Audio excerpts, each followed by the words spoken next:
They assemble at night, each one having prepared as diligently as possible to the time given to them before the witching hour, the hour of reckoning, the time when they begin outdoor cartoon television.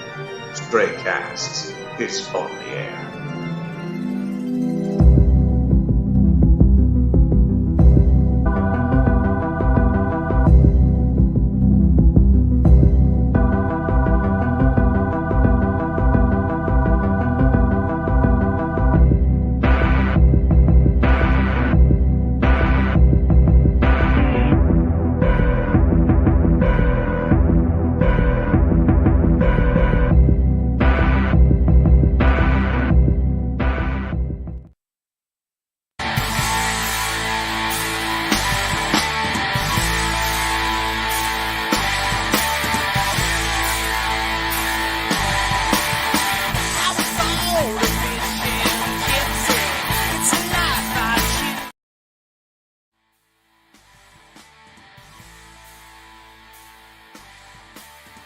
Good evening, glory, hallelujah to you. What the heck's your story and what's going through you? This is the glorified version of a bass fishing talk show. I'm your host, Pat Renwick. Give it up for yourselves, Bass Galaxy. It's Wednesday night. Come on. Come on. That's what I'm talking about. And, of course, back is the unknown bass fisherman, which he's all beard. It's the one and only Ryan Pop Cornelius Whitaker. Cohorting the heck out of this deal. Ryan, you got your Groucho mask on tonight. I got a good mind to join a club and beat you over the head with it. Ladies and gentlemen, we have tonight your Bassmaster Elite Series Lake Champlain champion, Ed Loughran III, coming on. That's right. They can't see anything. I know, you are fogging up. You don't have...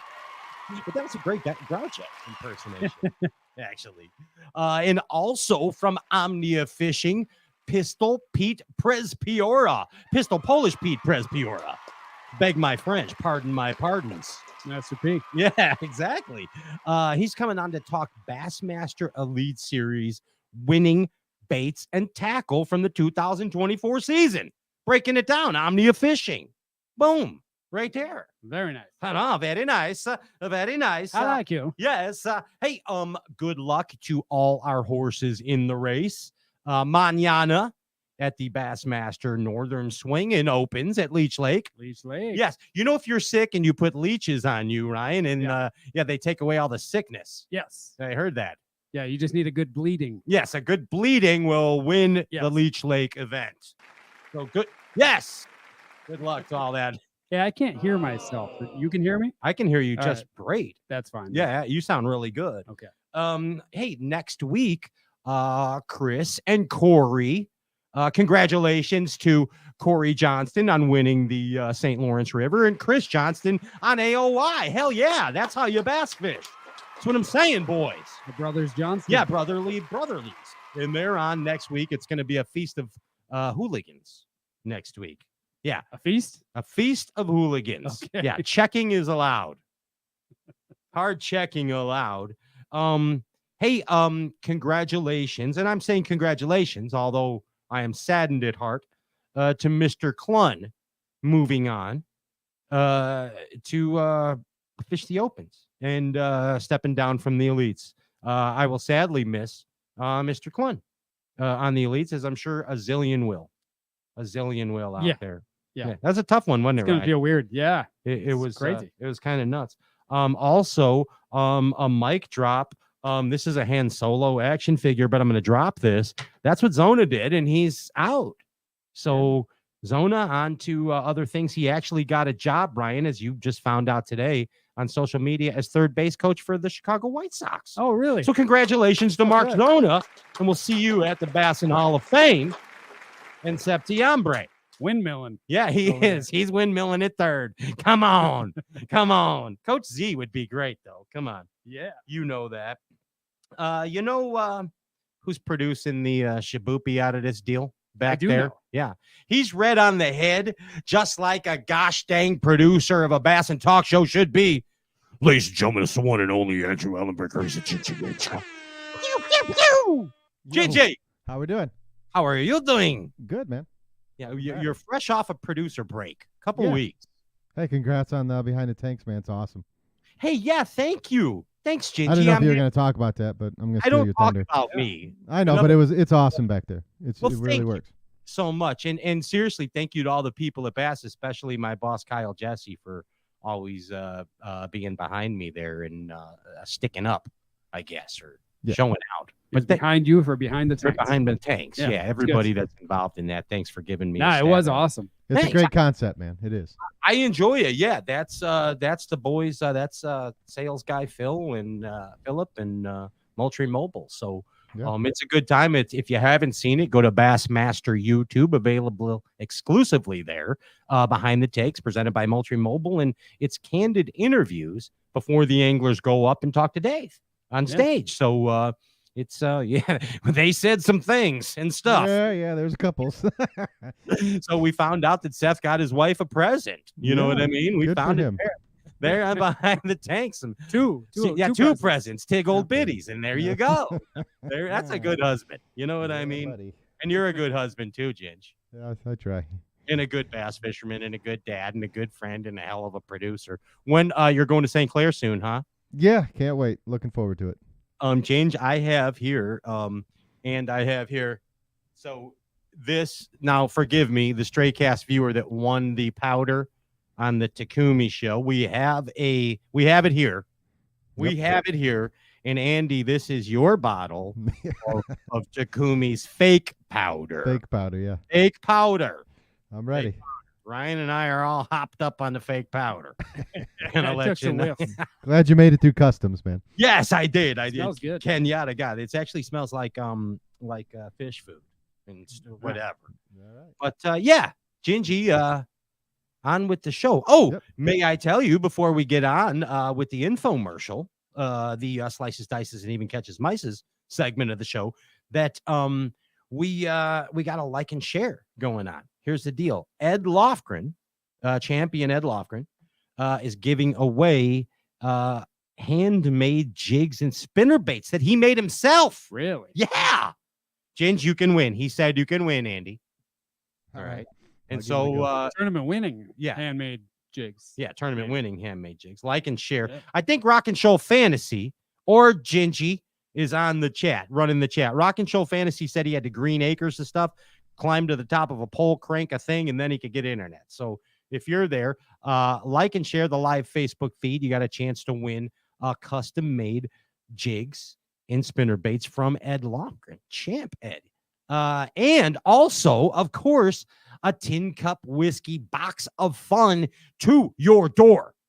Compliments of Tin Cup Mountain Whiskey, the official brown liquor of Bassin. Hey, with that being said, let's move it along here, Ryan. You know what I am thankful for on the water more and more each and every day?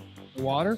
The water, of course. God's quenching gift. But, hey, you know what else I love? How Waterland sunglasses help protect my eyes. And I'm being serious about this. And the more and more as I get older and spend more time on the water, dude, I'm serious. Good lenses mean everything. You can have a pair of sunglasses like those Groucho ones you got there. Yeah. But but Waterland, with the variety of lens options that they offer, no joke. Find the ones that make your eyes most comfy, and you'll have a great day on the water. That's my tip of the week. Protect those peepers. Yeah. Try lens colors. Ryan, I'm noticing everybody an increasing amount, and just about everybody on the Elite Series using lithium batteries. Yeah. And an increasing number of people going with the Impulse, Team Impulse. Yeah. I mean, why not? Reason. Why not? I mean, they're if you want to run high speed all day long, don't skip in a beat, maybe 2 full days. Power. And guys like Pat Walters win a tournament running Impulses. What do they get? $500. $500 bonus cash. You don't got to be Pat Walters. You don't got to fish the Elite Series. Qualified events, 50 boats. Enter on their website, impulselithium.com. $500. Boom. You get a win. ImpulseLithium.com. Check out Tournament Rewards. Yeah, Tournament Rewards program along with Tournament Pro Packs. 36 volt crankers, charger, all in the same deal right there. And the new 16-volt electronics deal. Boom. Get a Kapow. clear screen. Hey, congratulations to Phil and Clint, right? Yes. Yes, they won. The Marler. Phil Yeah. DeRoche and Clint Marler won the first ever Southside Bassin Open on Lake Michigan. They won the rubles, bro. Yeah, man. And they beat you and Ross Tornabini by a fraction. a little bit. A little bit. It was a tough one. It was a tough one, Ryan. They earned that thing, man. They did a lot. They did a lot to get that win. They sure did. And well respected. And what I learned is just like the Bassmaster Elite Series, soon as you have that bag in the water and they call your name, you run to the stage real quick and put it on the scale. Yes, you don't want to lose water weight. Yes. Every ounce counts. Yeah. And then pay attention to if the team ahead of you weighed a big bass. They outdurbed you. Congratulations to Clint Marler and Phil DeRoche, region staples and amazing durbers. They'll be on the show soon. Yep. And congrats to Dennis Bannock and the whole bunch that made that deal happen. Awesome tournament. JP High, so fun. best Weighmaster ever. Yep. And to you for MCing the hell out of it. Yeah, I talked a little bit. Did some stuff, but that was a lot of fun. Hey, here's another thing I noticed on the Bassmaster Elite Series. Guys drop shot 2 things: flatworms and Aaron's Robo Worm. That's the deal. Yep. Check out all Maxent products at omniafishing.com. Pete's going to tell us about that later, but Ryan, get this. You said it earlier. Maxent is still a cheat code. Yes. It still is. Yes. It's still a cheat code. It has not lost its power. If anything, it's getting better. I don't know. Got to throw it. You know who seems to know the cheat code in everything in life? Who's that? Ferris Bueller and the Whiskey Gypsy. I thought that's where you're going first. Yeah, take your whiskey home. Ladies and gentlemen, it's the one and only Whiskey Gypsy, Mr. Luke Foley. Look at you. Look at you. Hey, how you doing? How are you doing? What is up? How are you doing? I'm at home tonight. I'm not traveling anywhere. I can tell. That means you're going to have a saucy time on the Tin Cup whiskey, aren't you? I am. Going to work on some rods and reels, drink some whiskey. You know how it is. I got you. What's the pour tonight? I'm just drinking Tin Cup on the rocks. Okay. So. Just the original? No rye? Original. Yeah, just the original. Mm-hmm. Hey, Foles, get this. Mm-hmm. Ed Loughran loves himself a good whiskey and soda. You know Does what I mean?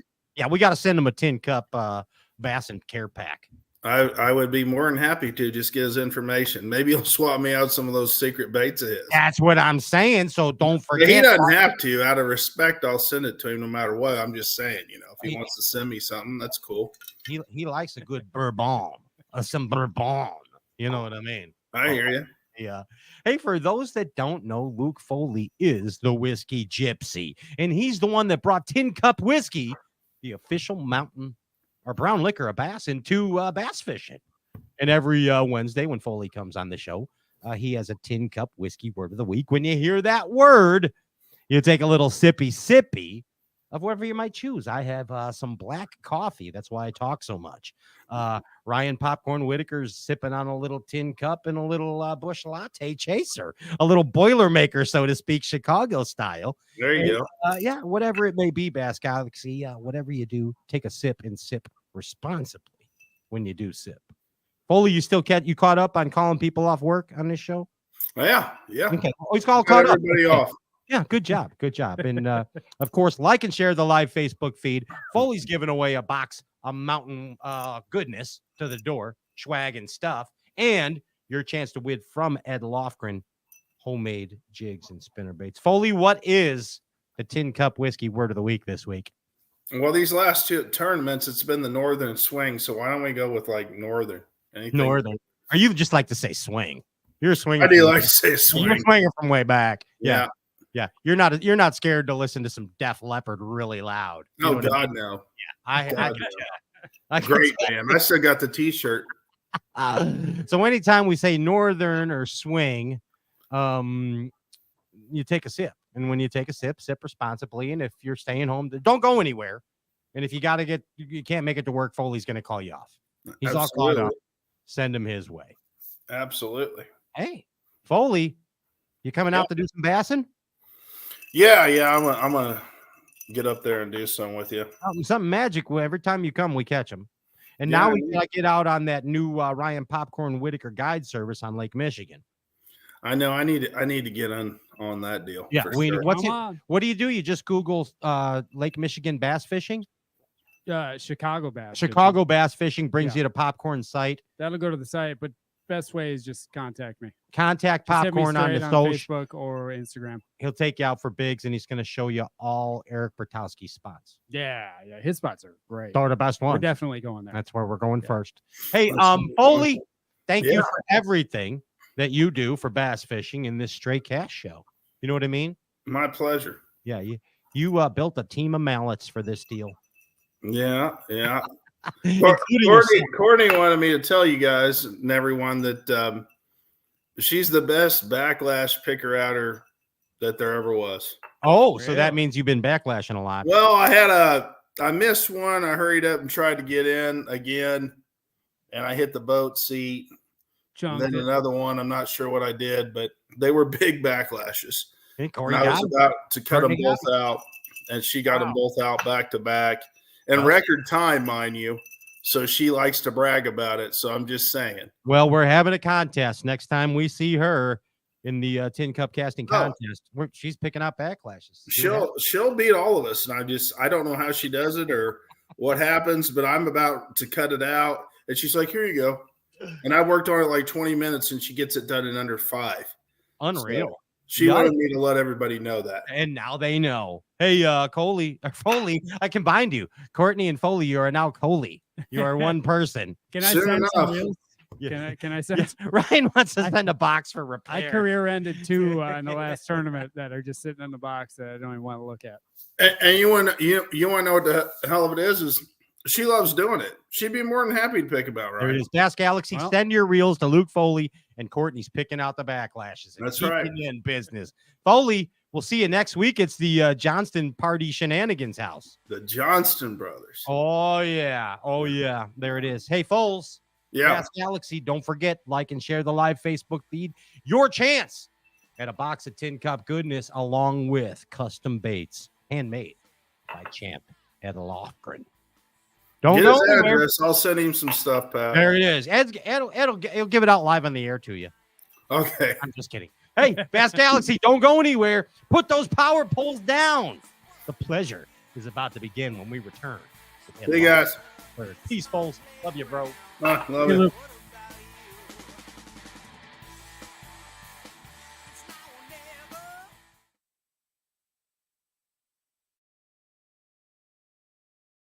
There's a moment when you're faced with a challenge, and just solving the problem isn't good enough, even if that means breaking the rules and shredding apart conventional ways of thinking, all in the name of creating something truly remarkable. With this much control at its command, we didn't stop with just one. We created 2 incredible trolling motors. Introducing the new Power Pole Move brushless trolling motor.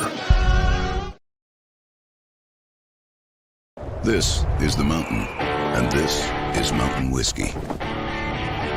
Unspoiled, untamed, forever wild. There's no safety net, no way down. Up here, it's just man, and the mountain, and his tin cup. Tin Cup Whiskey. Mountain whiskey. Want to know the difference between power bait and other soft plastics? Ask the fish. Berkeley scientists have thousands of flavors tested on thousands of fish. Natural, man-made. Every bait that's ever hit the water. No matter the shape, size, or color, power bait is the only one that is scientifically proven. Fish bite and will not let go.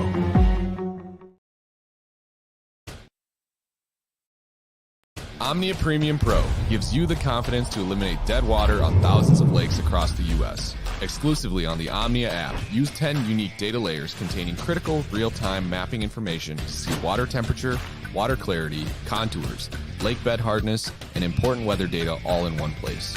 Matched with OMNIA's loyalty credit program on all your tackle and gear needs, this is the only app you need in your arsenal for success on the water.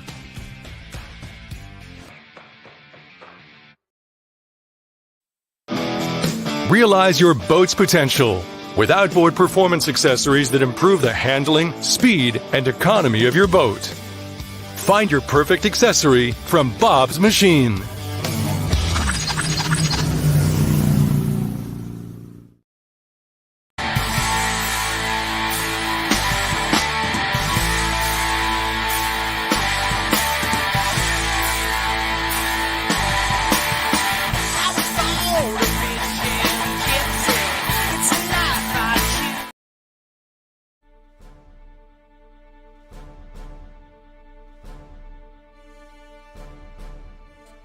Trials, tribulations, struggles, a real life of a proper bassin' man.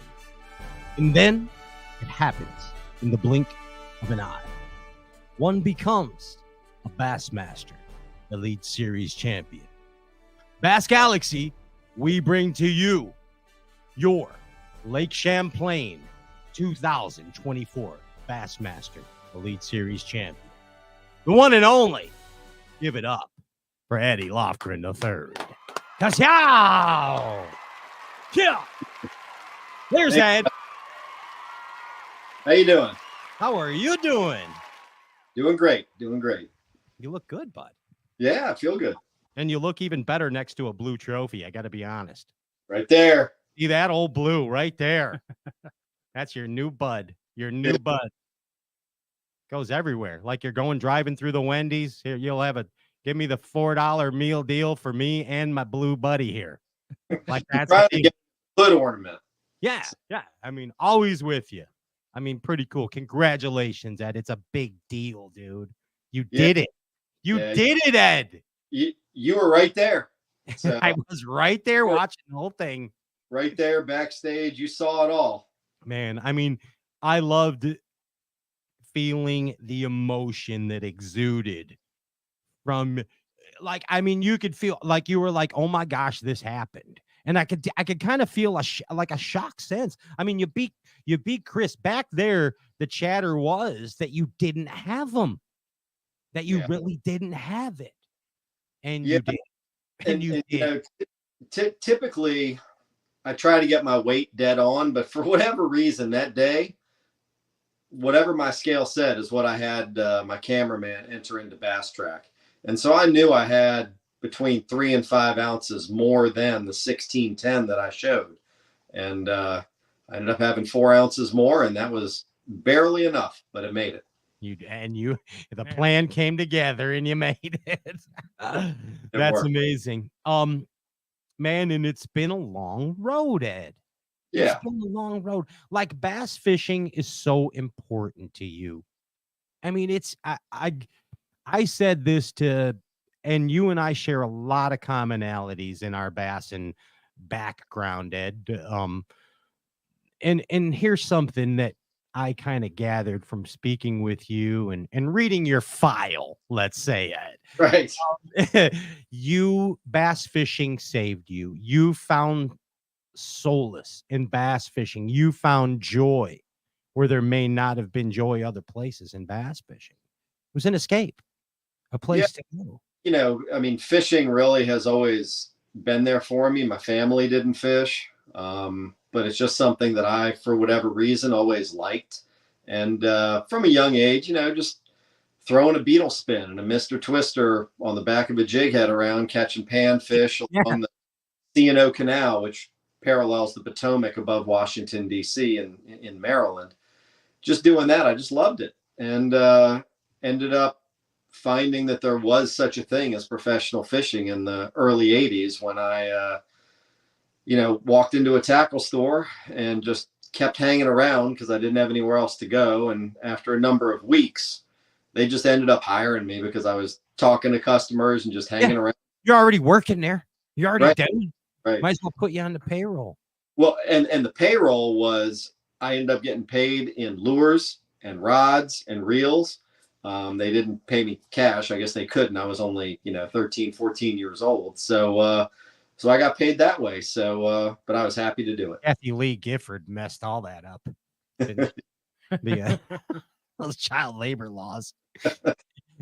Anyway, but I mean, man, like, here's the deal. You're a kid that's enthralled by bass fishing. Ed, meet my co-host, Ryan Popcorn Whitaker. I don't believe you've ever met Ryan. What's up, Ed?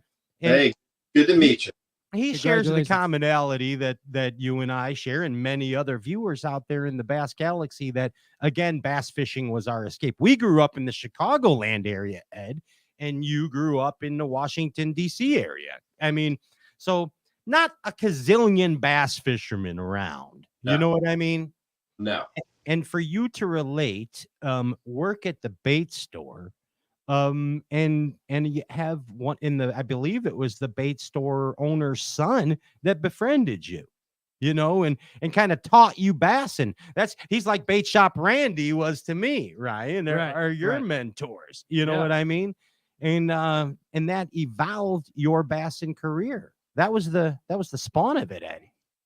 It absolutely was. And, you know, his name was Mike O'Donnell, and he's still over on the Eastern Shore of Maryland, but, you know, he fished tournaments. I didn't really know there was such a thing. And so I'd go along with him and just sit in the back of the boat and practice and learn, and slowly worked my way into it and started fishing tournaments. And let me back up a minute. I got to share something else. So I know Ryan had brothers, and but he was still one of the younger ones of the brothers. So he spent a lot of time, you know, coming home from school on his own. You know what I mean? And I myself was considered a latchkey kid. Both my parents were teachers, but they worked second jobs. So they got me a present, Ed, just like you got. My mom got me a subscription to Bassmaster magazine. Yep. And dude, like, I can't tell you how often and how many winters I was at that mailbox. I think this is the day Bassmaster comes in. It was bi-monthly. You know, that was torture, Ed. Waiting, Ryan, you know. Yeah, my older brother got the subscription, so I would just steal his. Yeah. And cut out pictures. Yes. But I mean, go ahead. And one interesting thing about that, now that you mention it, is, you know, the anticipation that you felt and that I felt and that Ryan felt for those for those 60 days before the next issue. That's something that nowadays, I mean, people just don't have. We don't have the sports shows where all the stuff gets released. The new boat. You hear Al Linder's coming. Let's go, Ed. Yeah. Al Linder's going to be there. Right. And, you know, and now it's just sort of a constant rolling thing, and we have everything at our fingertips, and things go on social media within 4 seconds of them coming out. So instant gratification, Ed. Instant gratification. Everything's porn. It's immediate, and it's I don't know. It's just interesting, but I remember loving that. But you probably remember, you know, sitting around waiting for a music video on music on like Friday night. Album to come out. Rock the Cashba by Clash is up. And Martha Stewart debut. That's it. But not Martha Stewart. What is her name? Now it's not quite like that, and that anticipation and that mystery to some extent has gone out of a lot of things, and that's kind of a shame. But you know, the tailored stuff that we see to each of us, we can get everything we want rather quickly, so that's a good part of it. But that mystique of almost anything is kind of gone. It's kind of sad.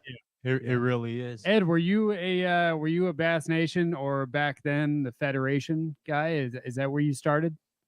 No, it was sort of an independent little club started by the tackle store. So it was O'Donnell Sons was the tackle store. Nice. And I've got a patch. An old school patch circa 1985. Right. Nice. That's a O'Donnell and Sons Bass Club. With the 4-leaf clover. Yep. Yeah, a little Irish action going there. I like it. Can we bring back the patches? Please. Can we all patch just vest? Decide to bring patches and buttons back? And the vest, the brown vest. Mm-hmm. Yeah. Even a jumpsuit, Ed. A Missile Baits patch jumpsuit. Sure. I would wear the jumpsuit. That would be cool. I would like that. Dickie still sells them. They're like $30. You can still. But so, you know, it was an independent club, and so it wasn't affiliated with the Federation. But it's where I started and where I met a lot of people. And the tackle store was kind of, I don't want to say the hub of all bass fishing in Maryland, but man, it felt like it to me. I mean, that was the spot to be.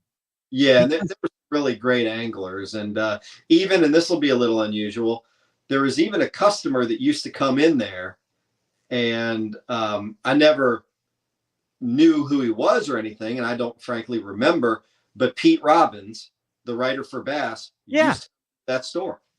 Wow. Okay. A world. It all comes together. But you're right. The bait shop was the nucleus. That was the place where the hub where we would talk about the stuff in Bassmaster magazine for 2 months until the new one came out. Exactly. Plain and simple. Hey, that's like, so let's jump ahead to a younger, a progressing, still young Ed Loughran in 1992. All right. You're head over heels now, Durbin. In fact, you won. What was the event you won? You were the youngest guy to win it. So actually, I was the youngest guy to qualify for the Red Man All-American. Oh, that's for the All-American. That's right. Yeah. Now the BFL All-American. Sure. But I fished the Piedmont division of Red Man of the BFLs for a number of years, which I really entirely credit with me learning how to fish different bodies of water. The Piedmont division, we would fish the Potomac River, which is a big sprawling grass tidal river. Sure. We'd fish James and Chickahominy, which were, different kind of southern cypress-filled lily pad rivers. We'd fish Bugs Island Lake, which is a flood control Rayburn. You'd fish Lake Gaston, which was a rather difficult, heavily populated pleasure, recreation lake, like Lake Murray or something. And then Smith Mountain Lake, which is a highland reservoir with smallmouth and largemouth. So I got a really broad base of knowledge from fishing those, but I made the regionals a number of years. And my goal had always been to make the All-American. And so the regional was on Bugs Island, which I knew well, but I had to go to the Northeast Division to qualify for it. So I fished the Northeast Division. I traveled with Jeff Coble, who's a pretty well-known, renowned angler. Works for Phoenix. So I traveled with him for that year, and we fished Champlain and all those places up there. And we both qualified. He lives on the lake on Bugs. Okay. So went down there and I qualified for the All-American at 21. And I was the youngest guy, and I went out to Arkansas. It was in Muskogee, Arkansas, on the Arkansas River. I was made an honorable Okie from Muskogee. Nice. By the mayor. And I ended up 5th in that tournament. And I watched Clark Wendelin, who I currently fish with. He won that tournament. That tournament launched his career in 1992. Yeah, he told us about that behind the tanks the other day. Yeah, it's funny how this all full circles right here. A lot of stuff in my life and other people's lives. So I've just been hanging around a long time, I guess. Hey, you've been in the biz a while. A while, but that tournament really enabled me. I won a decent chunk of change for 5th, and I took my winnings, went to Nag's Head, which is an area down here on the Carolina shore, hung out with some people that I knew down there, slept on the couch, studied for my captain's license. And then in August, I went off to New Orleans to take the captain's test, because that used to be, maybe still is, the only place you can walk in, set it up, walk in, take your exam, and walk out with your license in hand. Yeah, it's like getting married in Vegas. Right. And so I went down there for a week to get my license, and then I ended up home about 3 weeks later, not really sure what happened, but I did have my license. With a horrible hangover. Yeah. And an Elvis belt and a wig somehow, and a tattoo and a crazy face. I don't know. So. I don't know how tough that test was back then, but it's pretty challenging these days. Yeah, you and Chris Gross studied for a whole year together. Well, it is, and because of what I wanted to do at the time, and I had the time on the water, most people who end up as a guide, they get a 6-pack license or a OUPV, an operator, an uninspected passenger vessel. That's your traditional charter boat license. I ended up, because of the time I had in, on the water, I went for the master's license, which allows you to take out more than 6 people and basically run anything within the tonnage and the limitations of the waters you can go. So I took that in New Orleans. It's a 4-part test, I think, as opposed to a 3-part test, which the 6-pack license is. And it was cool. I mean, I took it and passed it and walked out with my license. Nice. I was off to the races. There you go, man. Captain 100-tonner. Yeah. Actually, at the time, I ended up with just a 25-ton inland rating, but it later was upgraded to a 100-ton near coastal, which is a whole different story. Yep. But now back graded down to a 25-ton inland. As long as you can operate at 250. That's right. You're doing well right now. Yeah. You're doing well. Hey, let's fast forward here a minute, okay? And I know you were gung-ho, qualified for the All-Americans, and but then it was about 4 years of it, and you said, I can't do this anymore. I had enough of this. And then there's like here's my question to you. And then you kind of re-emerged on the scene full time about 2012, right? Is that about right? That's about right. I think I left bass fishing right around 1996, maybe. Okay. I really didn't fish any more serious tournaments about maybe 2010, 11, something like that. And I started fishing federation stuff, and I qualified through it was on the TBF side, the FLW side. Mm-hmm. And I qualified for like 6 federation nationals in a row. And I got back into it. And then I said, I need to start trying at the opens again. And so I started doing that, and it was a beating. The opens are a beating. Anybody that fishes them knows it. It's nuts. And Clun's going back to him now. I saw that. That's crazy, but he's a different character. That guy does not seem 78. He is really unbelievably talented, obviously, but he's just a hard dude. Here's the thing. Here's the thing about Clun, and he defined this himself. He has what's called the same thing that you have, Ed, the same thing I may have, the same thing that Aaron Martin's had, is child spirit.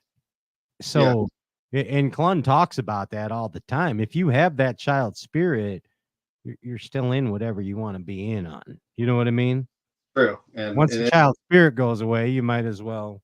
Yeah. And it's been wild watching him. The first year I came back, he won the St. John's, which I think the last one he won. And it was wild watching him. And I just remember, and I think I might have told you this backstage at Champlain. I remember watching him just earlier this year at one of the tournaments. We have those little poles on the front of our trailers to help us get on and off the bow. Yeah. Steps. And I saw him over there jumping around, crouching down, hooking the bow eye, crouching tiger, hidden Clun. And exactly. And he looked like a 30-year-old guy. And I was dumbfounded. So it was amazing. Something else. Hey, not to interrupt here, but go ahead. Pedro Fighter wants to give away another pocket rock on this show. Are you kidding me? So for the like and share, we'll add another winner. All right, he better do it for the Johnston show too then. All right, but here's the deal. Hey, Ed, do you know about the magic of the Pedro Fighter magic pocket rock? So let me tell you real quick, and like and share the live Facebook feed, Bass Galaxy. And I know you've already done it, Ed, so you're in the draw. But these are Pedro Fighter Lucky Rocks. He goes into a porthole and secures these. And great things, magical, mystical things happen to those that he gifts them to. I got a cool life, Ed. I'm not going to kid you. And he's given me these rocks. His son, Seth Fighter, has a cool life. David Mercer has these rocks, like a pretty Ryan and Gingy, the producer, whoever he seems to be. I don't have one yet. Oh wait, you don't? No. Oh geez, did you like it? Pedro? Ryan don't have one. No wonder he's always stressing out. And you need one too, Ed. You win another derby right away. Anyway, we got it. Like and share the live Facebook feed. Your chance to win. I was the first one to share it. There you go. Pedro Fighter Rocks. What were you doing between that 2000 and or 1996 and 2000 12 before you full-time opened again. What were you doing? So yeah, I actually ended up going back to school because I had quit college to try to fish. So Like Van Wilder, or he never left school, or like Rodney Dangerfield. right, exactly. I went back to school, literally. Okay. So I went back to school, finished college, and then ended up getting a job through a friend of mine from high school with a big Wall Street trading firm. Nice. So I ended up working for, a Wall Street trading firm for a number of years in the late 90s and early 2000s. And the company got bought out by Merrill Lynch, and they decided to close down the office I was in, which was in South Florida. And they said, we're going to consolidate to Jersey City. So you can either move to Jersey City, New Jersey, or you can take a severance package. And so I took Merrill Lynch's severance package, and I left. And my wife and I then sort of kicked around South Florida for about a year. Where were you at in South Florida? We were in Hollywood. Oh yeah, I know Hollywood, right there by Fort Lauderdale. Yeah. Okay. So Yeah, right. Hollywood, and we were down there, and we just we wanted to have kids and everything, and we decided it would be better to move back closer to where we're from, the DC. Get out of South Florida. I've seen every Cops episodes from there. Yeah, pretty much. Yeah. That's where it started. You don't have to wear a shirt anywhere. Right. And John so Cox knows. At that point, I had to try to determine what I wanted to do and what she wanted to do. And I literally, and this is going to sound insane, but it's true. I was looking to either be, I narrowed it down to two things, either a mobile marine mechanic or an attorney. Wow. So kind of the same thing. I decided they both get the same hourly rate, basically, don't they? That's about right. Yeah. But, so I decided to go the attorney route. Didn't want, I guess, my knuckles banged up, and ended up getting into a number of different law schools, but ended up going to the University of Richmond, went there, graduated. And during school, I started working at the firm where I am right now, Deskovich, Gavin, and Harris. That's awesome. And I've been there ever since, just doing civil litigation. And so that's kind of where those 15 years just sort of passed by. Awesome. Well, and they passed by for a reason, and you made a few rubles, and now you're back at it. By the way, Ryan and I have this open case in Turkey, and we got out of this Turkish prison deal. It was really tough, but can you kind of help us out? Do you do foreign affairs? I'm only licensed in the Commonwealth of Virginia. Gosh dang. We didn't know what it was. They just asked us to bring it back from Turkey. We didn't know. We didn't have any idea. Sure. Don't even know what it is. Hey, but let's get real about this. You fished the grueling Bassmaster Opens from 2012 until that magic year, 2019. That was a crazy year to get into the Elite Series, wasn't it, Eddie? Well, it was not my best finish in the Opens. I think I finished overall maybe 11th. Okay. Maybe 10th or 11th. It wasn't my best finish. I had finished in the single digits twice in a given division, just missing the elites by, a spot or two or three. And I never thought it was going to happen. But I made it that year because most of the people left and went to MLF. Yep. And I was just, I guess the fishing gods saw that I banged my head against the wall for long enough, and they were going to cut me. So I get in, and I've been, I think I've done okay so far.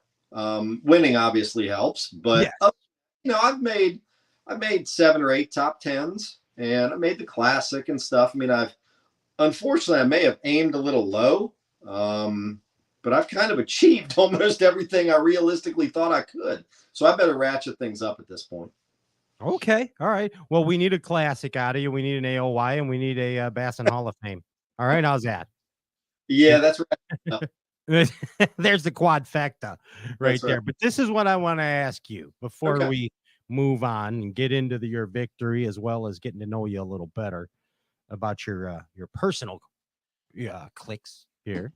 The 1984 young Eddie Loughran. Yep. 2024. Seasoned. 40 years later. Phew. Seasoned Ed Loughran. Mm-hmm. I want you to give me a definition of bass fishing as Ed Loughran in 1984. Just getting that Bassmaster subscription, finding out what tournament fishing is, finding out what the sport is, and then give me a definition of 2024 bass fishing from Ed Loughran, attorney. I mean, it's in 1984, I feel like that was because that summer, because the Classic was held in the summer at that point. Yeah. Won on the Arkansas River. And Mr. Clun. And, the governor of Arkansas, Bill Clinton, was there. George Bush, I guess at that time, the vice president of the United States was all there. Clinton's girlfriends were there with him too. Yeah. Yeah, that's probably right. Yeah. And, so it was, I don't know. I mean, maybe it's just me being my age, but man, it seemed like the golden age. And it was, it was flashers and new flipping reels, and was 7-foot rods. Exactly. Long 7-foot rods. Yeah, those long 2-handled ones. Exactly, or telescoping ones. Yes, sir. Yes. And the Bantam reels from Shimano. My first ever. The flip and switch. Pop my cherry to that. So, it was really, I feel like, right on the verge of being bass fishing's heyday, I felt, as far as becoming recognized a little bit more. And that Classic of Clun, I've heard other people talk about that exact event that really affected Hackney as well. I know it affected Hackney. I was just going to say that. I mean, I've heard myself and Ryan Whitaker as well. Wow. Yep. You were later. You were an embryo. I was one. Yeah. I feel that was, a pivotal year for bass fishing. And I just feel happy that, I was just glad to be there and see it at what I see as its real beginning as a thing, that kind of went beyond just Birmingham, Alabama. But then you look to today and everything, the technology is so incredible. Our equipment is so incredible. I remember you couldn't make it back then 2 days without your boat falling apart and your motor. Everything was terrible. Now we beat the hell out of these boats. Oh, yes, you do. 100 miles a day. And man, these things stay together. The equipment is so good. It's so refined. Everything has evolved so much that we are seeing such an evolution and the pinnacle, I think, of technology. I don't know. I guess you don't know what you don't know or what's going to happen in the future, but I don't know what else could be done that would make it any better. The equipment I use is so good. You don't backlash. Everything's so light. The line doesn't break. It's super clear if you're using fluoro. The hooks are so sharp. Just everything. The electronics obviously are out of control. You can stop your boat with these little things on the back that spider down and stick in the dirt. Yeah. It's unbelievable. It's just incredible. So I think we are very lucky to have had this sport evolve to what it is at this point. And it's cool to see. There's some, to me, but like, other. Sorry, Ed, I cut you on the last part. Yeah, no, you're good. Do you embrace technology? Absolutely. I have been from the early, from, I guess, let's say 2010, 11, 12, whatever it was. I have been, even before that, I was on Google Earth, looking at lakes and rivers, seeing going back in time on Google Earth, seeing if there's clearer water so you can see more, low tide during a drawdown at a lake, trying to identify spots. And that, I felt like I was a step ahead of people on that, and it helped me do very well, especially in some of those, a couple of those Federation National Championships I fished. I almost won a couple of them because of it, if Mark Daniels hadn't gotten in my way. Remember him? He's a good friend of mine. No, I like Mark. But but he won the Living the Dream thing, and no one remembers I was right on his tail. But so Google Earth, I adopted that. As far as on my first bass boat, my first real bass boat that I bought, I had a whatever it was, an X16 Lowrance papergraph. Yeah. Which was you saw the coho out there. I know. Yeah, exactly. It was big time back then. And then, more recently, like 360, I used Humminbird 360 for a number of years, and I really feel that helped an awful lot. And then obviously with LiveScope. So I am absolutely 100% adopter of technology. I like it. I may be now 54 years old, but I don't shy away from it at all. Yeah, I mean, it's something that is up for a lot of discussion these days. That's for sure. Mm-hmm. Which brings us to the most important part of the evening. Ryan, let's switch it up a little bit here, and let's Ed, on this show we do a little thing called Victory in a Nutshell. Okay.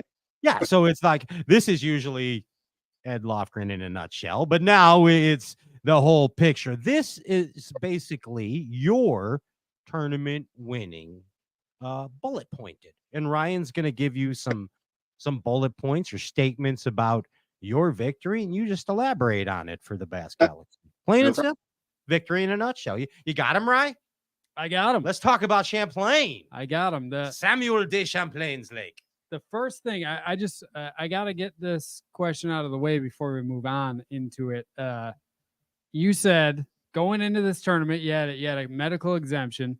Yep. So you missed a couple tournaments. Yeah. And then showing up to the lake, your mindset, from what I read, you said, I just want to go there and get a check and stay out of people's way. Okay. Yeah. Do you think that was, do you think that helped you win? Do you think that mindset helped you win this tournament? It did end up doing that. It sure did. I didn't think it was going to. I didn't plan on that. I mean, I love Lake Champlain. I mean, I'd go up there even if I knew I wasn't going to get a check. I get to stay with my cousin who lives right on the inland sea. Me, Cruz, and Schmidt stayed there, and nice. It's just fun. I love the lake. Always have since I first traveled there in 1991. And going in, because I've been on the, on in the situation where I'm like, man, am I going to make the classic, or man, am I going to requalify? And so I didn't want to get in anybody's way. Now, don't get me wrong. If I had found nothing except what I had on the inland sea, where I thought I could catch 18 pounds of smallmouth, and that's all I had, I would have gone to the inland sea. Mm-hmm. However, I did try to go other places where I didn't think people would really be. And so that led me to the area where I ultimately ended up winning it. All the way to time. Now, well, hold on. Before you guys get in it, we'd be amiss if we didn't back up a moment. And Ryan brought it up. You missed 2 events. You missed the Alabama swing.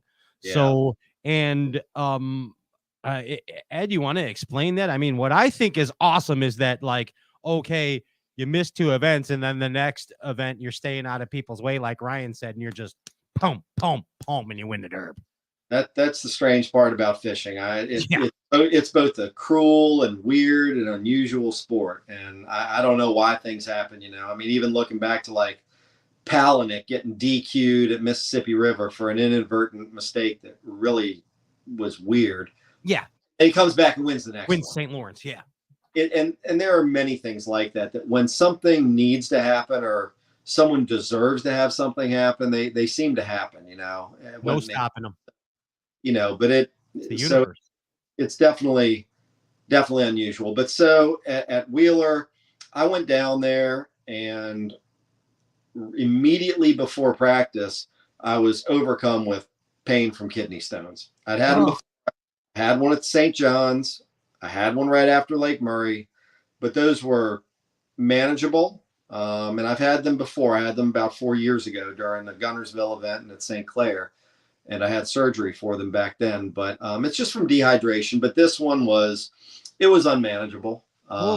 Your body just has physical reactions to pain that you can't avoid. You're throwing up, shaking. It's just in horrific pain. So I put myself in the ER in Athens, Alabama, and they loaded me up with Dilaudid, and off I went. But I ended up, Cruz had to come pick me up, and Does he have the video of you undelauded? I don't know. He might. I'll be honest. It was pretty scary. I'll bet, for real. Like, I was there mentally, and I could kind of talk. I could not open my eyes, no matter how hard I tried. Sitting in his tunnel, I could not open my eyes, and it was very disconcerting. So, but yeah, he came back, and then the next day we went back and got my truck, and then I practiced for a couple of days. I had a little bit of pain, but then the night before the tournament, I was up all night. I was in horrible pain again, similar situation. But so I had to withdraw, and it's a shame because in those two events, I think I figured it out. I would have needed somewhere like top 60 or 65 finishes, and I would have made the classic. So it was very disappointing having to withdraw from those two. And I was scheduled for surgery the Monday of Smith Lake. Oh, Lord. After I got back up here to Richmond, my doctor prescribed a medication, which in Alabama, they refused to give to me. It's an innocuous drug that everybody uses for kidney stones. It's not an opioid. It's just a drug that works, helps you get them out. They wouldn't prescribe it in Alabama. I got up here. They prescribed it. I used one dose. There goes the kidney stone. And so I didn't have to have the surgery, and I missed 2 tournaments. So I had, $5,000 worth of medical bills and airplane bills and everything else, and no chance at a classic. So that's the breaks. So you might as well just come back and win one. Yeah. Yeah. You know what I mean? I mean, I will say it is a little liberating not thinking about points. Yeah. Right. Wow. It is a little liberating, and you wonder, should I just have that mindset all the time? And I guess maybe we'll see, because I might just adopt that next year. You better. The given 0 Fs. It's like an old stooge. Yeah, it's an old Three Stooges. You just think like you're not thinking it. Yeah. You know what I mean? Yeah. Exactly. Now back to victory in a nutshell. Fishing Sorry without about that, boys. Yeah. All right. So we brought you around to that. So so you go out and practice. Sounds like you like you just explained, you went some areas, tried to stay away from some people, went to some spots and caught a few fish with some big ones following them. Yep. You're feeling good about it. Not popular areas. Yes. And then just a breakdown of the whole tournament here real quick. Day 1, you go out, you said you caught them relatively quick, and you kind of left them. And, had 1 dead fish. That kind of cost you the first day, put you in about 38th place, but not to worry. Day 2, I would be. Say that again. About 15 to 20 spots worse than I thought I'd be. I mean, they just caught them better. They catch them better than I think they're going to every time. So every time, yeah, especially on that lake, right? Yeah. So day 2, you decided to check out something on Google Earth. And maybe try to start out with a retread. Point, and you catch a almost 5-pounder. Yep, caught a 4 about my 3rd cast. That's amazing. And then you run back down to your other stuff. And catch them real easy on a chatterbait and a jig. And go in and jump up into 2nd place. Making it all look painless. Yeah, it was unbelievable. And that spot I found on Google Earth, it's relatively close to the marina. It was such an obvious spot. No one fished it all week. So, I mean, I pulled on there that 2nd day and 3rd cast with the chatterbait. If that fish came up and ate it, it was, I threw him in the boat. I was shocked. I mean, and then I lost another one like on the 2nd cast after that. Not anything that made any difference, but it was, it really wasn't a big inconvenience. I mean, I figured I'd sit there for 5 or 10 minutes and then just roll down to the, down lake. All right. So let me ask you this: that roll spot on down. Said, I like just put it nice and easy. Roll on down. The spot that you said nobody fished all week, was it because it was too close to the bank? Was that the deal? I actually did see Fighter coming out of the sort of general area, but he was fishing the bank. There's some reeds there and some pads. He was doing that, but I mean, it's right. It's right on the bank. I mean, it's like a really obvious spot on Google Earth. Nobody likes the bank anymore. Nobody fishes the bank. So day 3, a little different. Caught them good, but you had a impending mud line moving in on your area throughout the day. But it sounds like you caught them pretty good and easy. And the mud line came in, and then you went back after the mud line covered your stuff and still caught them good.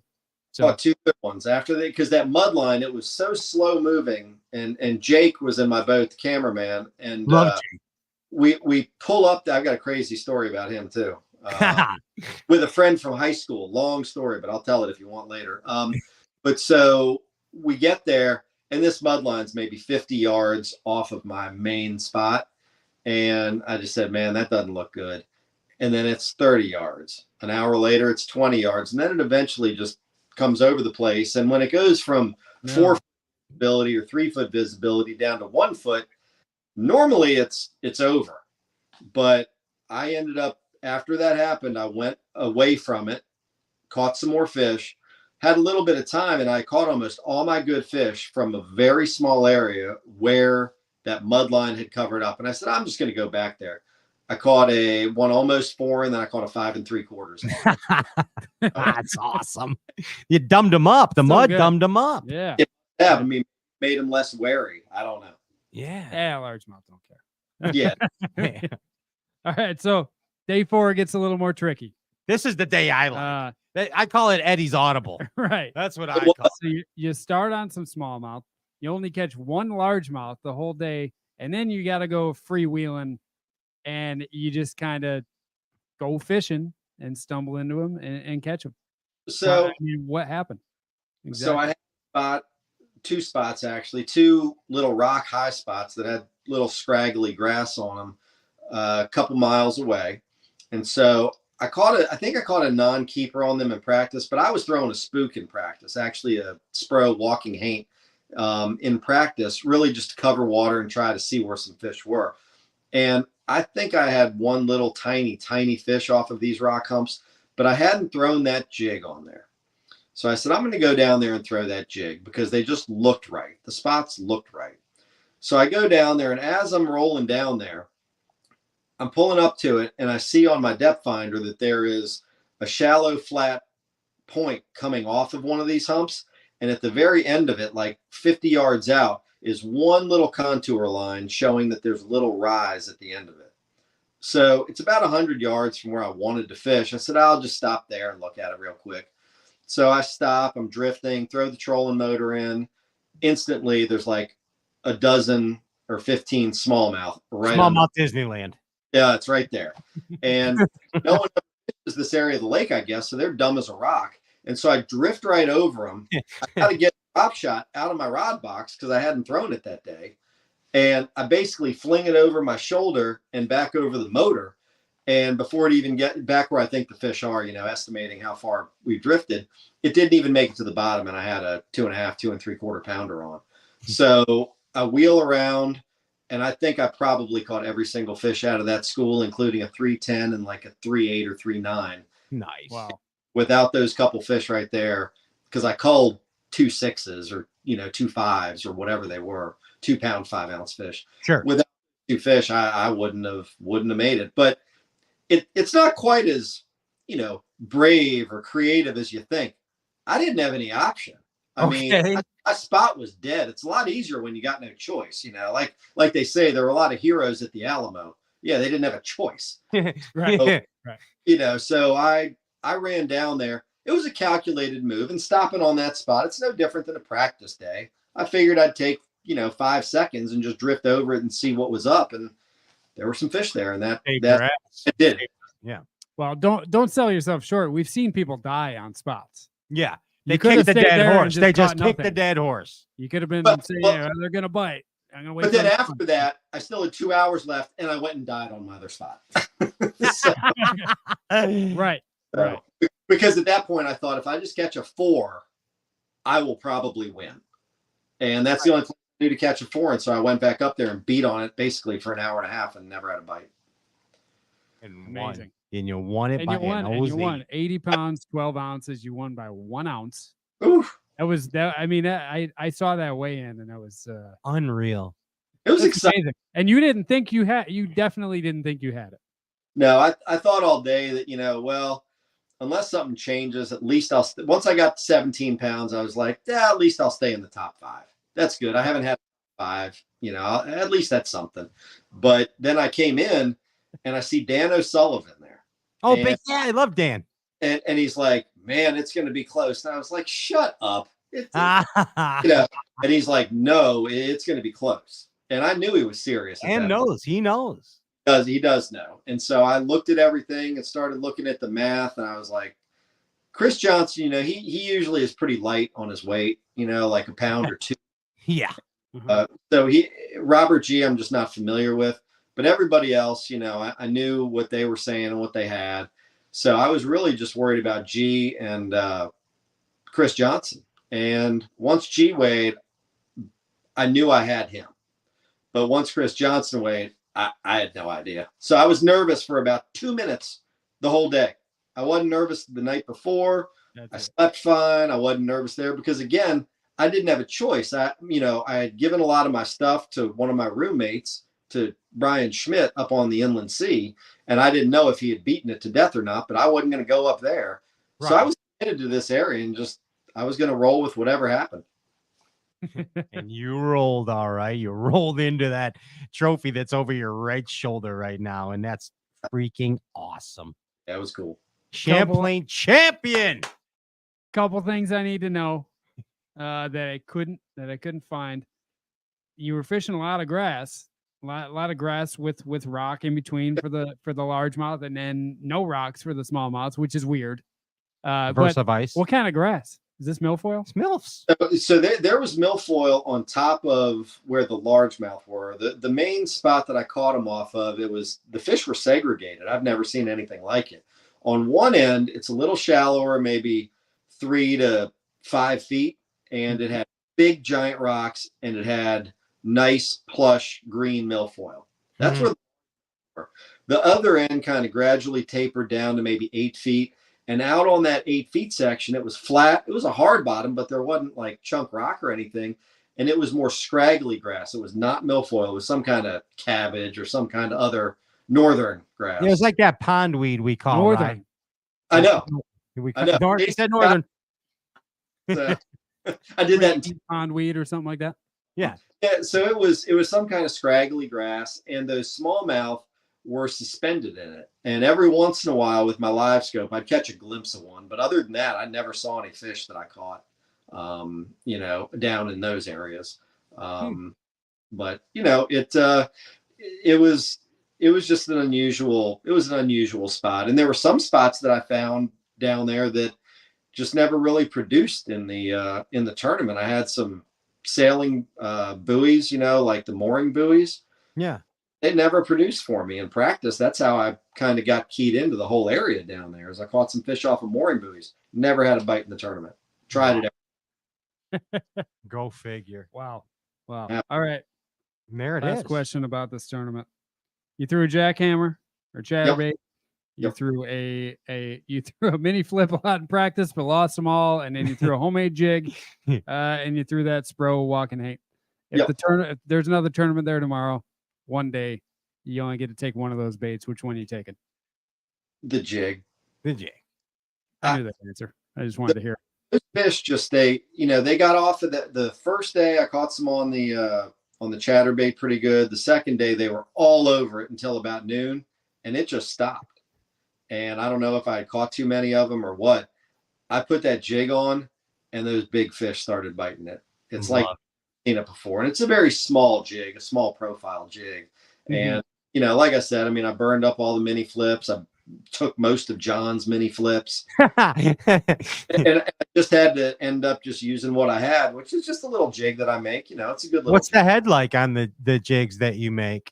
It's a hybrid head. It's actually a do-it mold. It's a do-it hybrid grass jig, but I put a Gamakatsu hook in it, and I put a specific weed guard in it that I like, and it's just it's a good profile head. And then I do all the goofy stuff that doesn't matter. I do a green pumpkin, and then I put some purple and orange flake on it, which matches the skirt. Stuff that no one cares about but me. But I know Ryan relates. He makes his own custom jigs. He's tightrope fishing. You've seen those little baby fireworks, smallmouth jigs, and and also making custom spinner baits. Ed, that's a passion that you have.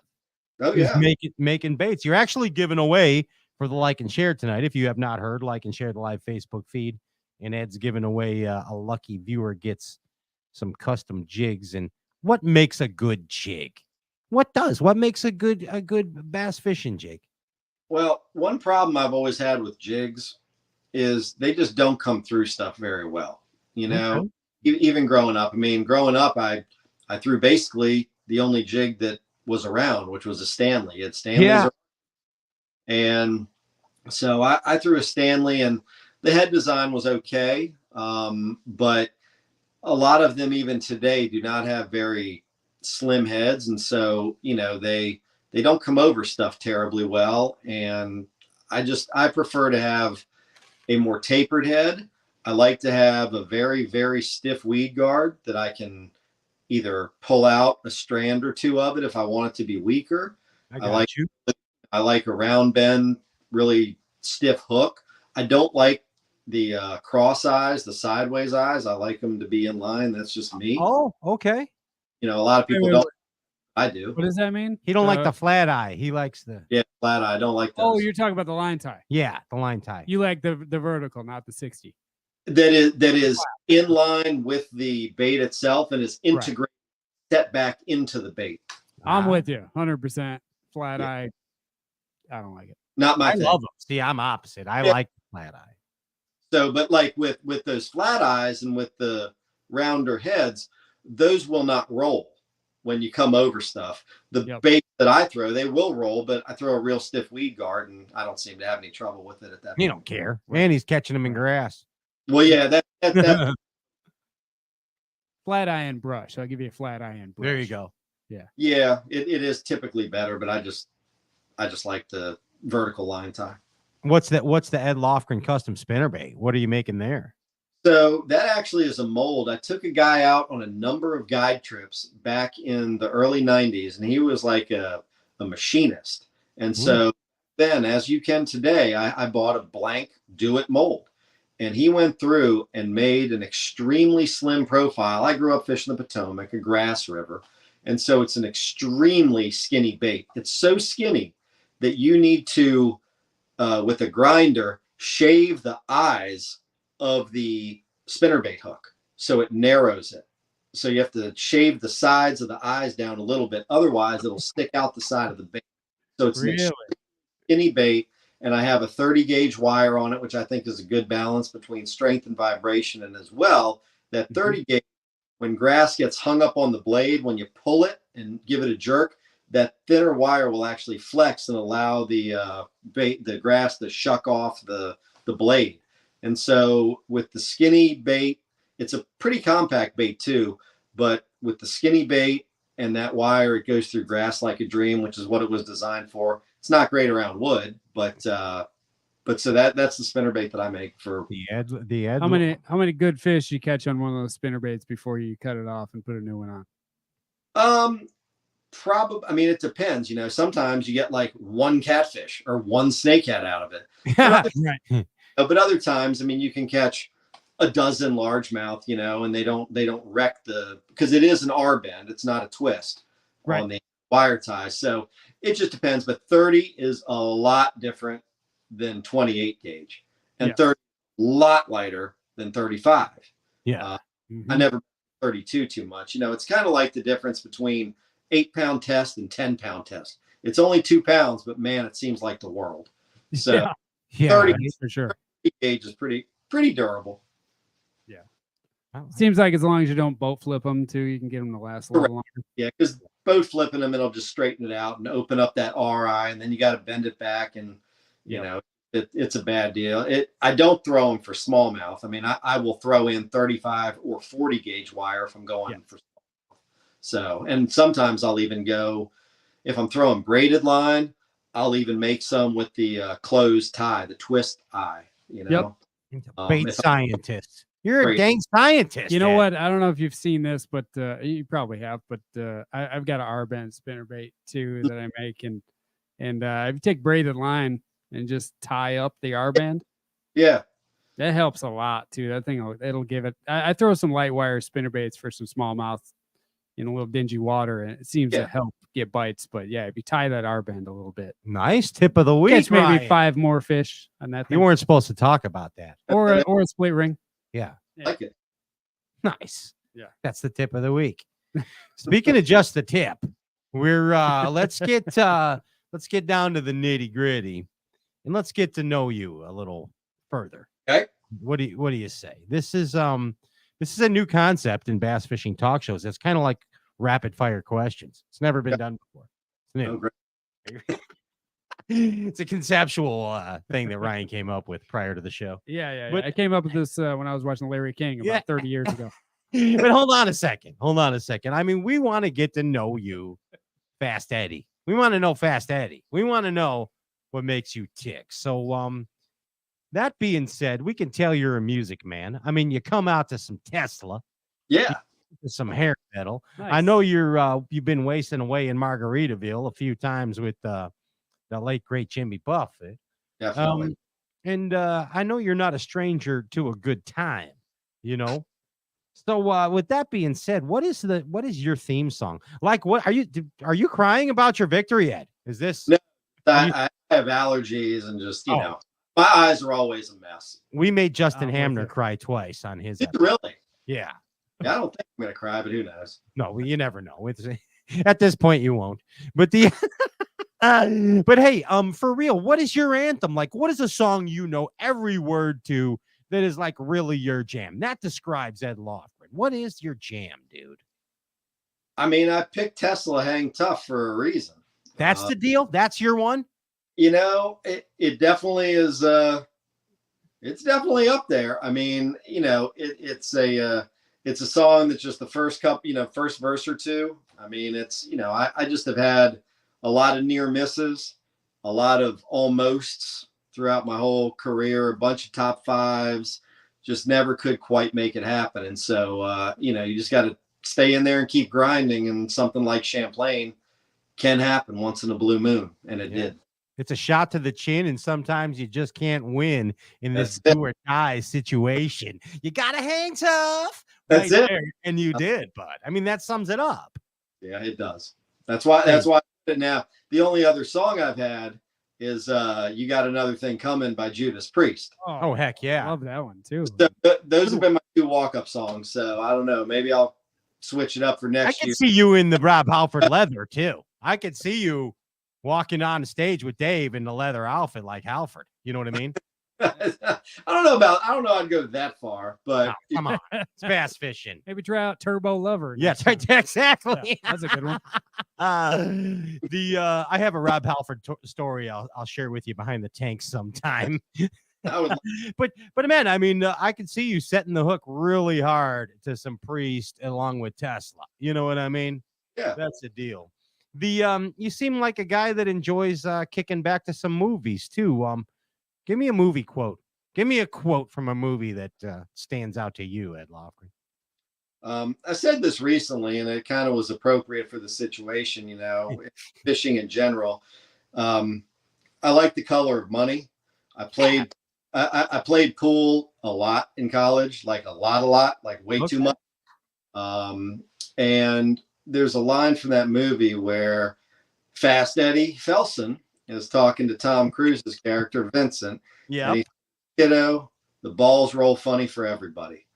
And, you know, there are things that are unpredictable, and you just can't control the way a ball rolls on a pool table necessarily, what it might hit, a little piece of chalk or something. And in fishing and in life, it's the same way. I mean, crap happens and good stuff happens, and a lot of it doesn't make any sense, and you just got to stay in there, stay in the fight, and hope things break your way at some point. I love it. And the quotes from Fast Eddie. Yeah. Pretty amazing. And in fishing, unlike other sports, there's no round ball. Yeah. So it's always going to roll funny. It's going to roll funny. Exactly. Even if it's a ball head, there's a line tie there. It ain't rolling straight. Hey, back on that music deal, who's the greatest band of all time? Who greatest band? I mean, We know the right answer, by the way. Yeah, so we already know. So think you about you this. can't. Yeah, I mean, That's tough. I would put for various reasons I'd put Skinnerd up there. Leonard Skinner, give me back my bullets, Ed Loughran. That's what I'm talking about. Turn it up.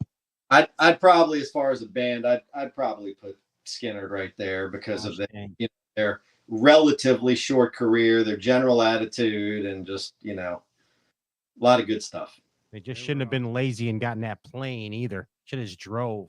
Yeah. You know what I mean? I actually, when I was driving to Lake Fork, and I went by and was going to Derek Hudnall's house in Baton Rouge. Yeah. And I drove by in Mississippi where they crashed, and there's no shit there and everything, and it was deep, man. Yeah, so because that band meant a lot to me and a lot of other people. 100%. And I mean, and Skinner just pumps me up too. They hit home. They're storytellers. Yeah, and Ant was a bass fisherman. I mean, there's still videos out there of him on Doctor's Lake on the St. John's where he lived, out chucking a Garcia 5000 or something back with a spinner bug. Yeah, I love it. Culprit worm. That's Hey, who's your OG celebrity crush, Ed? Who's in the old Spank Bank way back? I don't even know. I mean, you don't know? No. You don't remember your first celebrity crush? I don't know. I mean, I'm thinking maybe like Heather Thomas in The Fall Guy or something. Oh, gosh, yeah. You know dang right she was. And she was always cold, I noticed, in The Fall Guy. Yeah, I agree with that. I mean, that's probably one. I mean, during my performance. So. Yeah. Heather Thomas is a great answer. I like that. I like that about you, Ed. You gotta like the Fall Guy. I mean, first he was $6 million man, then he's the Fall Guy. So don't engage him something else. And he got the Bang Farrah faucet. I mean, that was awesome. It's the trifecta. He did everything. He's like the John Stamos of that generation, I guess. Whatever that means. What's the greatest moment in bass fishing history? The greatest moment in bass fishing history, Ed? That 1984 Classic with Rick Clun. Great with Clun. I like it. Yeah, that's your greatest moment. That really, again, I mean, I think I've heard so many people talk about that one tournament, and it really was the first time that a lot of attention was given to the sport through politicians being there, and it was at a big venue. And then obviously just the staggering margin of victory and the staggering fish that Rick Clun caught. It really created a moment that I don't know that has been recaptured. Yeah, that's awesome. What was the venue? Anyways, do you know? It was in Little Rock, I think, somewhere. Ronnie Moore's house, I think. Oh, it was at Ronnie Moore's house? It was at his actual house. Probably he might have been alive. 84, maybe he was. I don't know. Ronnie will tell me. That's Ron Senior. I mean, not his Ron Senior's house. Yeah, that was at Ron Senior's house. He had all those people in. That may have been a Ray Scott, Clinton, basketball stadium of some sort, right? It was a big venue. It was packed, and I closed my eyes and see zillions of people. Yeah. And I see Clun in those. Didn't he have the pink shorts or something in that one? Or it was the 80s. I mean, he had a little, he had a little Ozark Miami Vice look going. I like that's really right. Ozark Miami Vice, the irony right there that you just presented. Is amazing. All through the 80s. From there, were huge. That 89 one too, the dramatic one with Bitter and Parker too. Huge crowd. Yes. Super dramatic ending. B team. Yeah. Hank freaked out and the crowd didn't know he won. All that. God, Speaking of race, where it started. Our guy, our founder. You're now a Bassmaster Elite Series champion, Ed. And my question to you is, if you had the opportunity to ask Ray Scott a question, and also the opportunity to put in a request for Mr. Scott to change something about bass fishing, what would that be? What do you want to ask Ray, and what do you want to request from Ray Scott? It's like Ghost of Christmas Past comes to you on Christmas Eve. I'd just like to know a couple things. I mean, I'd like to know, I mean, why he sold bass. Okay. Why he sort of stepped back from it. I'd just be interested. I mean, not for any good Great reason. question. Sure. Just to know, because it was so. I mean, when you build something like that, it's just hard for founders of any company or anything else to step away. And I'd just be interested to know. That's a great question. But as far as what I would ask him to change, I would ask that that the anglers, and this isn't anything novel, that the anglers, I wish that the anglers would have more certainty and maybe more of a say. Now, obviously, we have nothing, no ownership, nothing of BASS. It's a private company, and they do and should run it to make a profit for the shareholders. That is the CEO's duty of a company. Sure. But I would like for somehow anglers to have more say in it. And I think that I think they are definitely going in the right direction very recently. So I think things are going well. And that means by putting the hammer down on some things? What it means is, I mean, I think rules are important. I mean, I enforce, laws and contracts. And You're stuff. A lawyer. Yeah, I mean, that's what I do. I at TMZ. I'm a lawyer. That's right. But when you don't enforce rules or let things go, or there are inappropriate punishments for certain actions, whether they're too harsh or whether they're too mild, it just, or whether they're irregular in their enforcement, that kind of stuff just engenders a bitterness among people. And they start thinking there's favoritism, where really it might not be favoritism. It just might be a bad decision or stupidity. I mean, you don't know why someone makes a choice of this is the punishment we're going to dole out. In the law, at least in criminal law, which I don't practice, there are defined punishments or ranges of punishments for particular actions. It's very spelled out.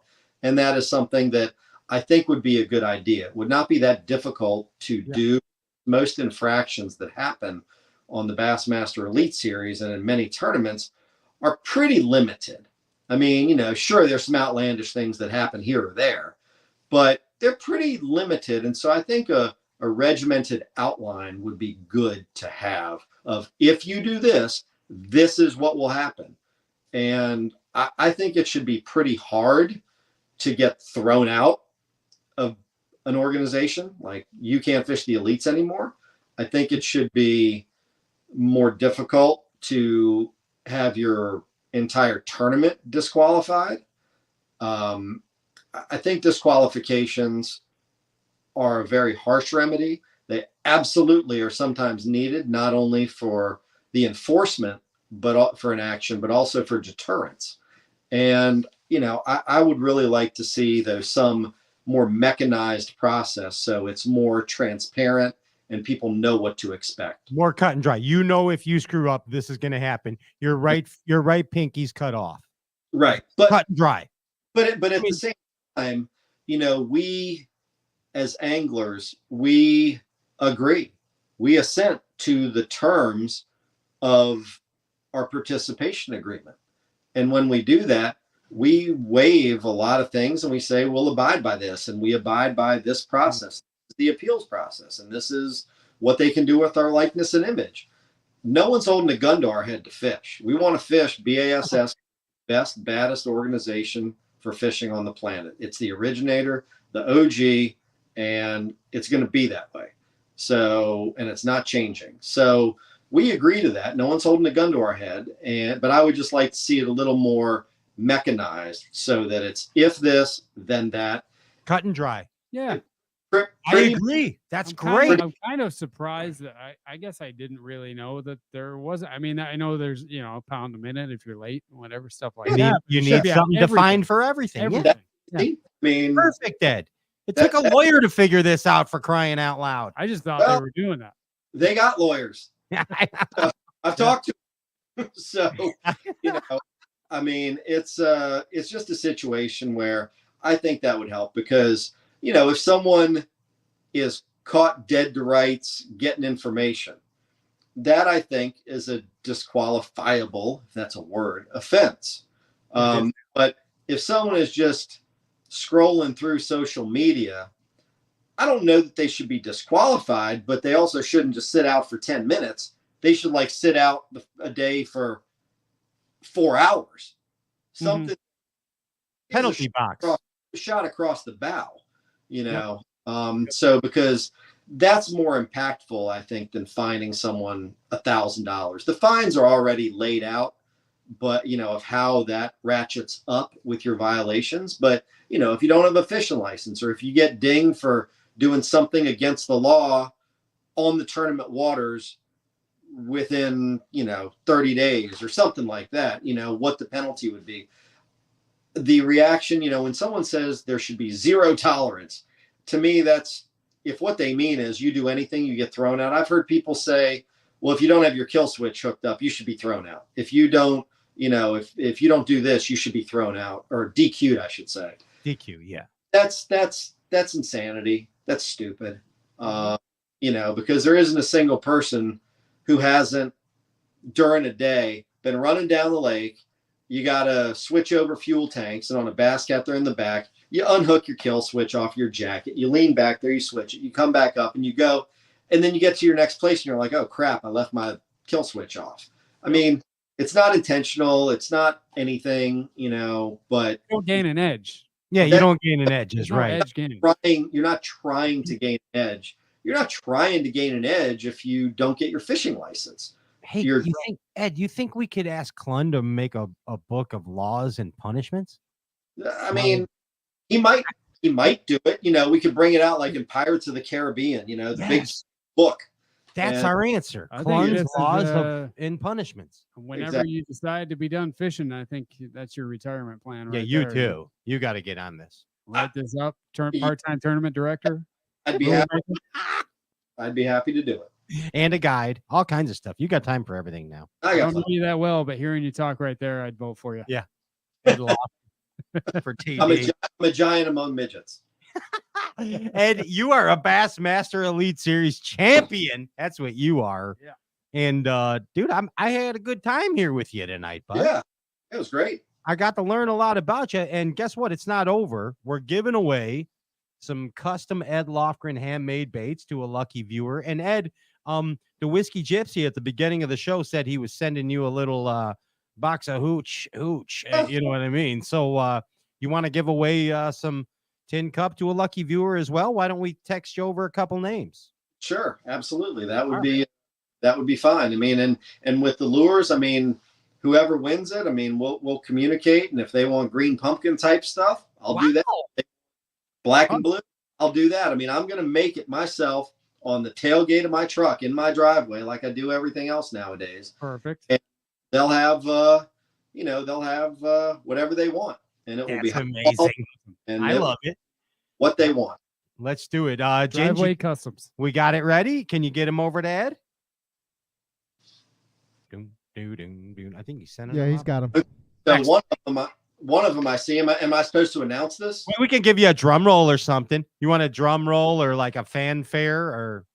No, I mean, there were two different ones. I missed the first one, but the second one is Cliff Jackson.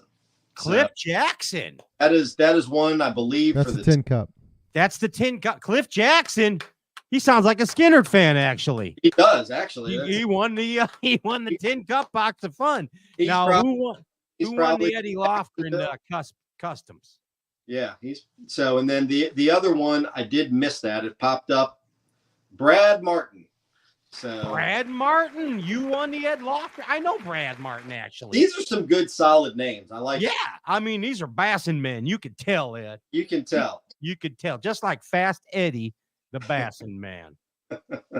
People call me that. People used to call me Fast Eddie or Eddie the Hook. I like Eddie the Hook. So that actually didn't come from fishing. That came from playing pool. So I could see that. See that. You put the cue ball after you miss a shot behind something where the other guy can't get to his next shot, and that's a hook. So they used to Eddie the Hook. So hey, you're awesome, dude. Thanks for being on the Straight Cash Show. We got to have you back soon. Win another tournament right quick, please.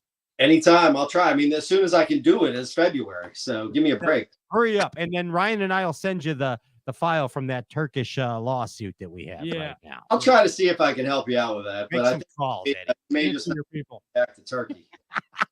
Hey, Ed, don't go anywhere. We have, go somewhere, but just don't go tune out. Pistol Pete from Omnia Fishing is giving us a breakdown on Elite Series winning baits, and we're going to talk about some of your baits too. So we'll see you next time. Hey, man, thank you. I really appreciate it. It's been a blast. Bass Galaxy, Thanks, give Ed. it up Congratulations. for your champion, Ed Loughran. Heck yeah. Peace out. Hang tough, Eddie. Hang tough. There it is right there. Andy, are we taking a break or are we coming right in with Peter? Give me about a minute break. About a minute break, and I will be right back in 60 seconds. Don't go anywhere, Bass Galaxy. We'll be back in 60 seconds.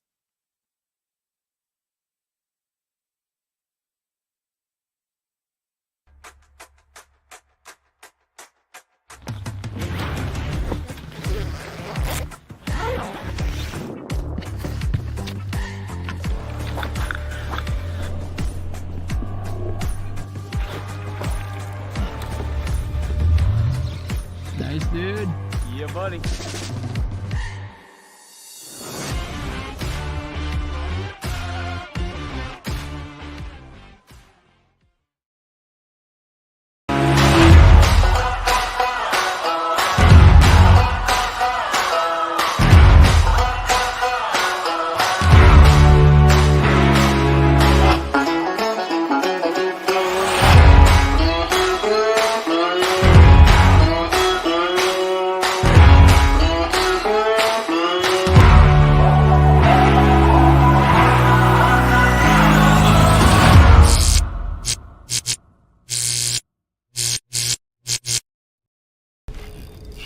That's a pretty good one. Based in Chicago, Illinois, Tightrope Fishing has been designing and producing high-quality tackle for over a decade. Creators of the Baby Fireworks Super Jig, Spike Getter Spinnerbait, and more, Tightrope products are made by actual bass anglers that understand the need for tested and proven baits that catch fish. Tightrope products are available at tightropefishing.com and your favorite online tackle retailers.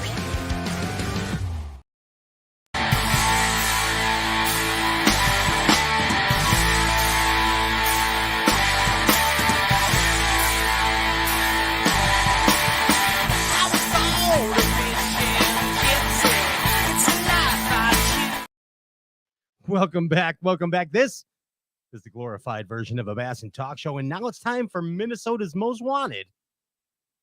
The one and only from Omnia Fishing. Let's talk tackle with the one and only Pistol Polish Pete Przepiora with the Omnia Premium Pro app. That's a lot of P's to pontificate. Give it up again, Bass Galaxy, for Pete. How you doing, Pete? Good to see you, gentlemen. How are we? Good to see you. Good, too. good. Pete, you're looking every time I see you, you look more like a Lindner. It's a life goal. Even the Still fishing no in the flannel. afternoons every day. That's a life goal. You and Ryan have those same goals. Yeah. It's true. You, Pete, you are the man on the street. You're a bait pusher. Yeah. You really are. You're a tackle slinging bait pusher. He's pushing Yeah. beat. Yeah, you know. That I do my best. I'm Pushing more beat. of a fire Pushing putter beat. outer. Jacob's definitely the one who tracks down gets all the orders in and all that stuff. I'm a negotiator and a person that puts out fires. Yeah, but you buy the big packages.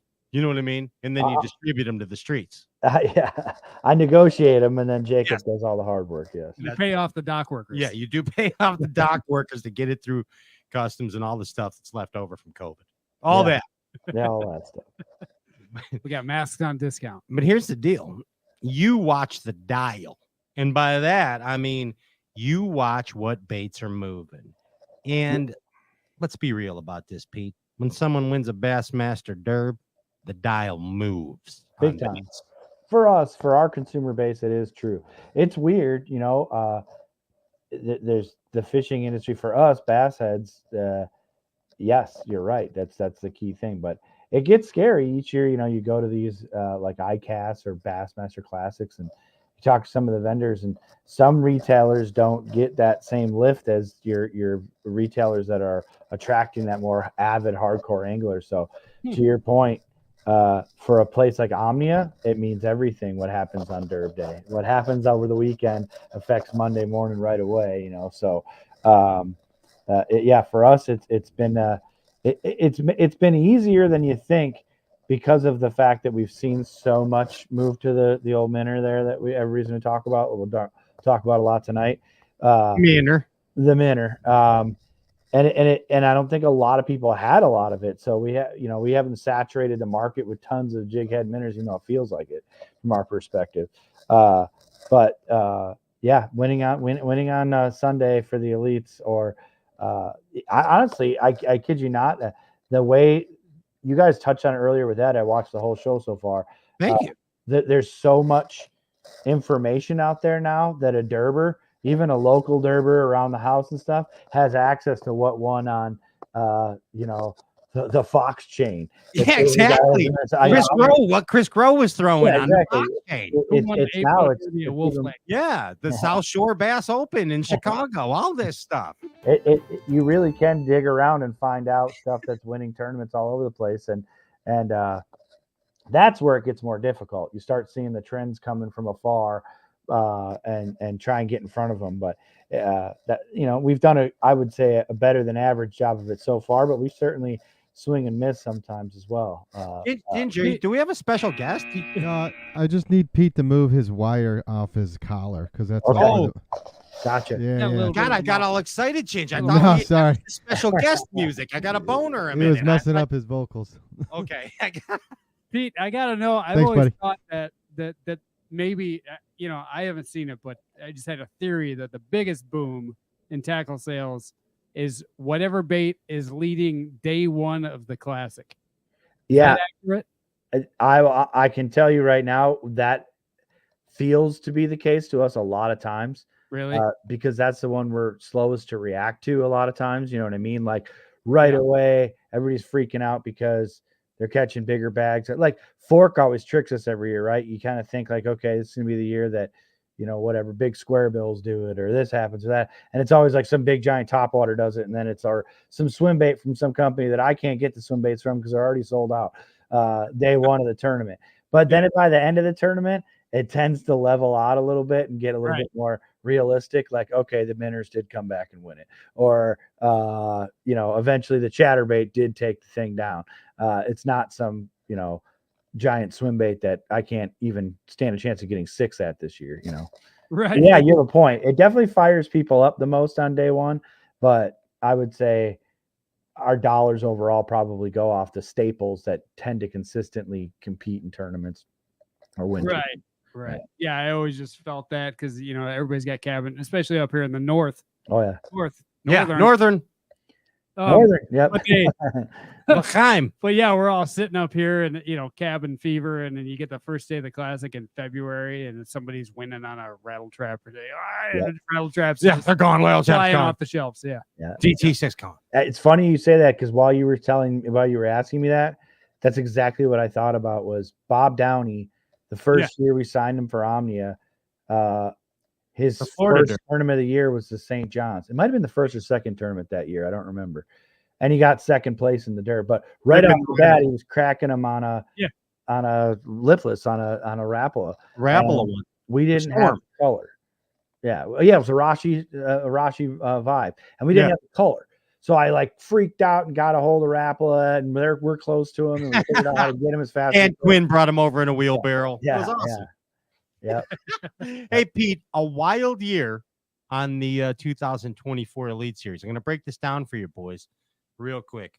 Vegeta, T-Bin, McKinney, Fork, Hamner, Classic, Garrett, Harris Chain, Corey St. John's River, Lake Murray, Patty Walters, Wheeler, Cliff Prince, Smith, Takumi Ito, Champlain, our guest Ed Loughran that was just on in St. Lawrence River. Again, Mr. Corey Johnston, brothers. Yes. Now, get this, Pete, out of all that being said, there was a variety platter of baits, okay? And Ryan told me that he has a scale of FFS 1 to 10s. I do. Okay. Yeah.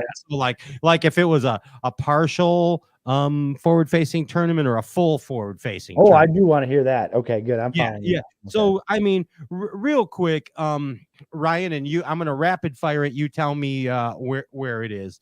We're going Fujita's win on T-bend. 10. That's scale 1 to 10, so full on Yep. FFS. Yep. Full on FFS. Fork McKinney. 10. Classic Hamner. 8. 8. Okay, 8. Yeah, Not a there's full. some doc. I was gonna say 9. I believe you. You did more. homework. Okay, okay. 8.5. Johnny Garrett on the Harris chain. That was a 4. A 4. Yeah. Okay. Yep. You Who'd gave say him a was Harris 4. Chain again? We had him on the show. It was a shad spawn thing. It's kind of a morning thing. Remember, you got Yeah, the tip that's from true. the shore fisherman, And he saw was him throwing catch a plug 8-pounder. and stuff and a C rig Yep. and all that. Okay. Yep.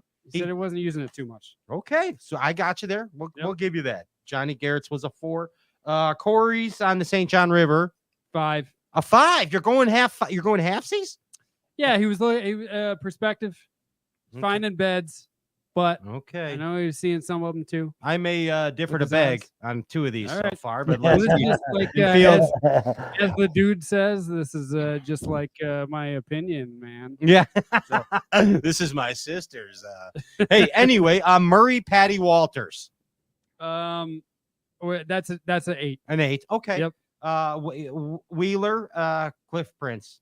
That's like a 1. A 1. He barely had it on. He said he turned it on every once in a while, but as soon as he got to the fish, he turned it off. Oh, like Aaron used to do with Yes. the Panoptics. Yes, I he like thought it was scaring him. Okay. Yes. Taku at Smith That's Lake. a 10. That's a 10. Champlain, Ed Loughran. That's a 2. A 2. Okay. We're Just going- because of day 4, going twosies. because he saw him on day 4. And Corey Johnstone on the St. Lawrence River. Oh, that's a 10. That's a Diaz. Okay. I agree with all of them, but the Garrett one and the Corey one on St. John. But go ahead. Pete. This needs to be a recurring deal we do here because I'm loving this. Okay. And I honestly thought what you were referring to initially was going to be like almost like me and Seth have this conversation a lot. Because I'll always bring up the winner. So you see, it wasn't all forward facing sonar. But if you look at the rest of the top 10, that's what I would challenge us to do the next time around on this.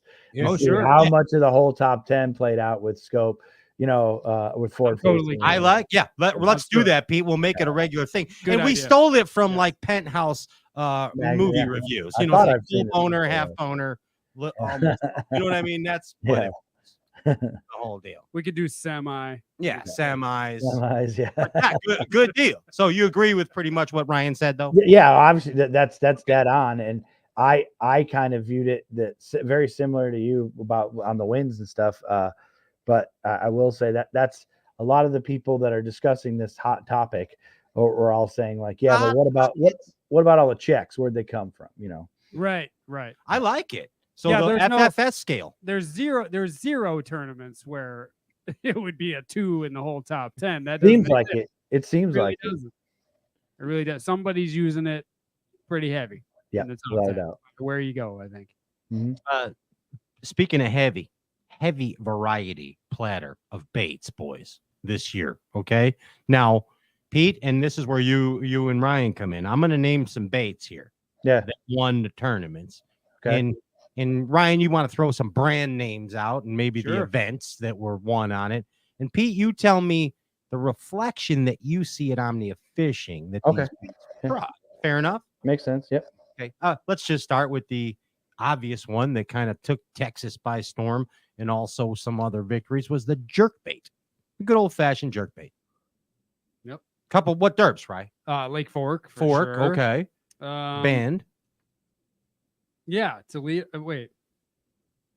Toledo was more scope and minnows. That Oh, was- more minnow. Yeah, sorry. that I was think Sakamata shads and drift rods. I think Fork was really kind of the only one, wasn't it? Was it? Yeah. And Patty Walters had more of a Yeah. top water in Yeah, his. Patty was throwing a top water and a Oh, fluke. Okay. Yeah. Well, there it is. But, What's the brand? Trey. Obvious He question. didn't. I mean, I think it was a vision, right? Yeah, I mean everybody but on he that was- Vision I know 110. I know that he was weighting them and making them float. Yeah. No, he had sink strips and float strips on those things. Really? And different hooks, and he had a bunch of them tied up for different areas of the How did he know about that? So I'll 4 Pat answers. I know like a lot of the guys are starting to throw the bigger megabass jerk baits because of how they show up on scope, especially in Texas. They have bigger hardware, bigger hooks, all that kind of stuff. So this is that Kanata. I always thought it was Katana, but till Brandon Paul. Oh, that's that Mag Dogger. Yeah. But looked like he was throwing a 110. I did see him mix it up with a bigger jerk bait, which I was assumption that was the one. Yeah, that was a bigger one too. Yep. Yeah. But he did talk a lot about to Ryan's point there. You got the baby Z2 or the Z2s as well. And he was fishing those on a jig head as well. Yes.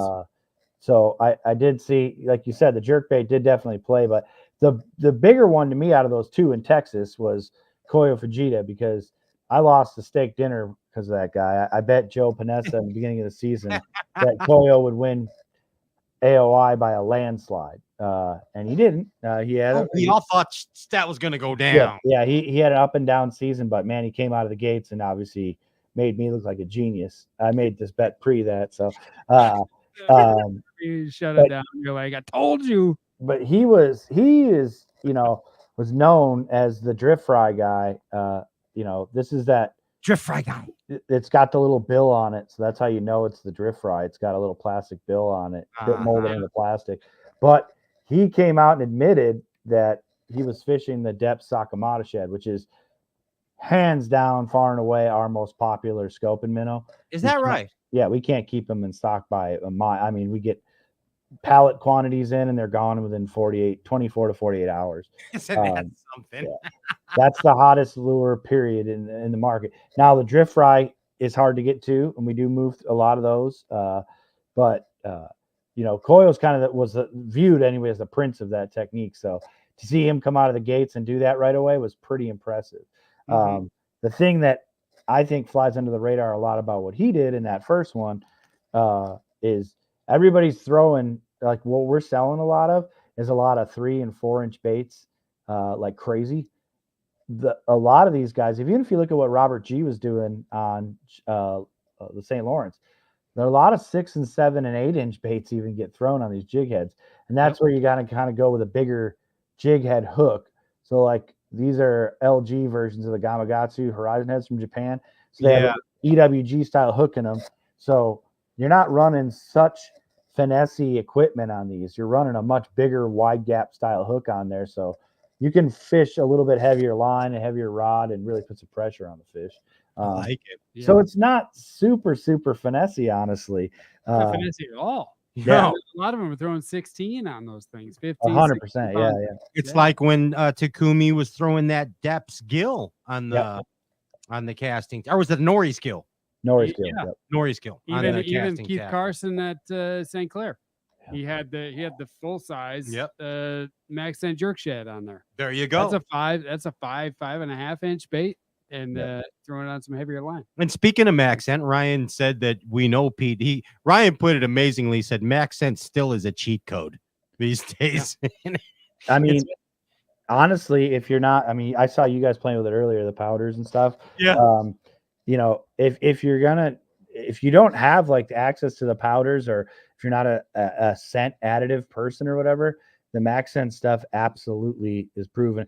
It's, I can be pretty glass half empty when I see a lot of this stuff coming down the pipeline. You're jaded. That's jaded. Yeah. I'm just jaded and old and crabby about it. Yes. I've seen Maxent actually work firsthand. You know what I mean? Yeah. I've seen the powder stuff actually work now too, which is kind of freaking me out. Back in the 80s. So Maxent is actually, he's not kidding. It still is a cheat code especially if you don't want to deal with powders and gels and sprays. And check I'm not even 100% convinced that the scent has anything to do with it. I think it might be the colors. Oh, you think so? Just the muted colors and stuff? Completely muted. They look like nothing nice else. Theory. There's no other colors that look anything like Max. Get this thing. Good point. So I noticed, Pete, also in the FFS world, that drop shots play a big role. Okay. Drop shots play a big role. Now, here's what I noticed, Pete, and you tell me if this kind of reflects sales as well. when the guys on tour are drop shotting something, they're drop shotting one of two things: Aaron's worm or a flatworm. So Berkeley flatworm or the Robo worm. The robo worm, Aaron's magic. Yep. I've got some over here somewhere. I got a pile of it. It just seems that's what the everyone missile throws. version, but yeah, that morning. The dawn. missile version, Yeah. Kyle Patrick shows me, and Yeah, the he missile actually one's good, too. qualified for the elites power shotting. Yep. The missile one, 22-pound sunline. Yeah, that's a robo worm made bait. They're Oh, awesome. I run them myself. They're fantastic. It's crazy. That seems to be the predominant deals there. Hey, this year we did see some treble hook baits. Johnny Garrett had a few fish on the good old Strike King, and then our boy Team Omnia, Pat Walters, yeah, a topwater bait. I think even Ed Loughran had one or two topwater. Oh fish. yeah, two key fish on that topwater. But I mean, the topwater plays again. It does. What's the sellers? There was a time it was the blow in the shower was selling. Yeah, There's a shower time- blows still in the hot colors. Still is one of the top sellers. Actually, I have this one here because I'll get punched for Vixens when they come in. They blow out like crazy. Okay. You know, the consistent ones. I mean, the problem is with like Vixens and shower blows and some of the, you know, the JDM ones, even Rico stuff like that. They're tough to get, and they're tough to get in quantities.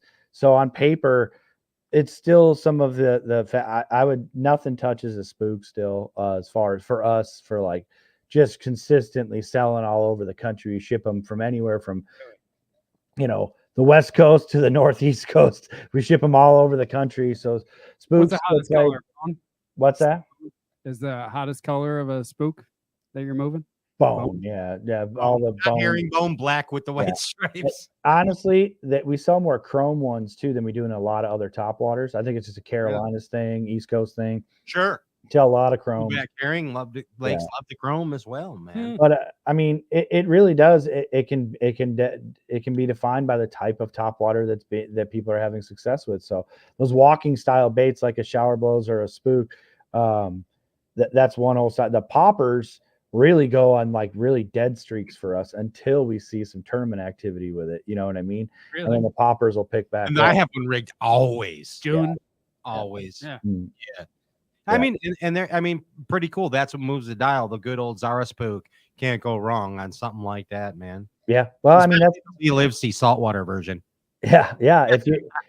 If you're confused by all the tackle talk all the time, there really are some staple baits that are gonna work for you that you don't need the JDM cheat codes for or some like secret lure. You know, if top water's the game somewhere, you're not at a disadvantage buying some spooks and going fishing. You know. Yeah. Wow. You'll always smash them. Yeah. Moving along on the bait deal. There was one tournament that was won on some fuzzy dice, but there's you got some fuzzy dice? I got this one. I have the dice with the more. We've been calling it the ball of crawlers. It is a dice inside. Oh, that's the Andrew dice. Yeah, this is the Reigns one.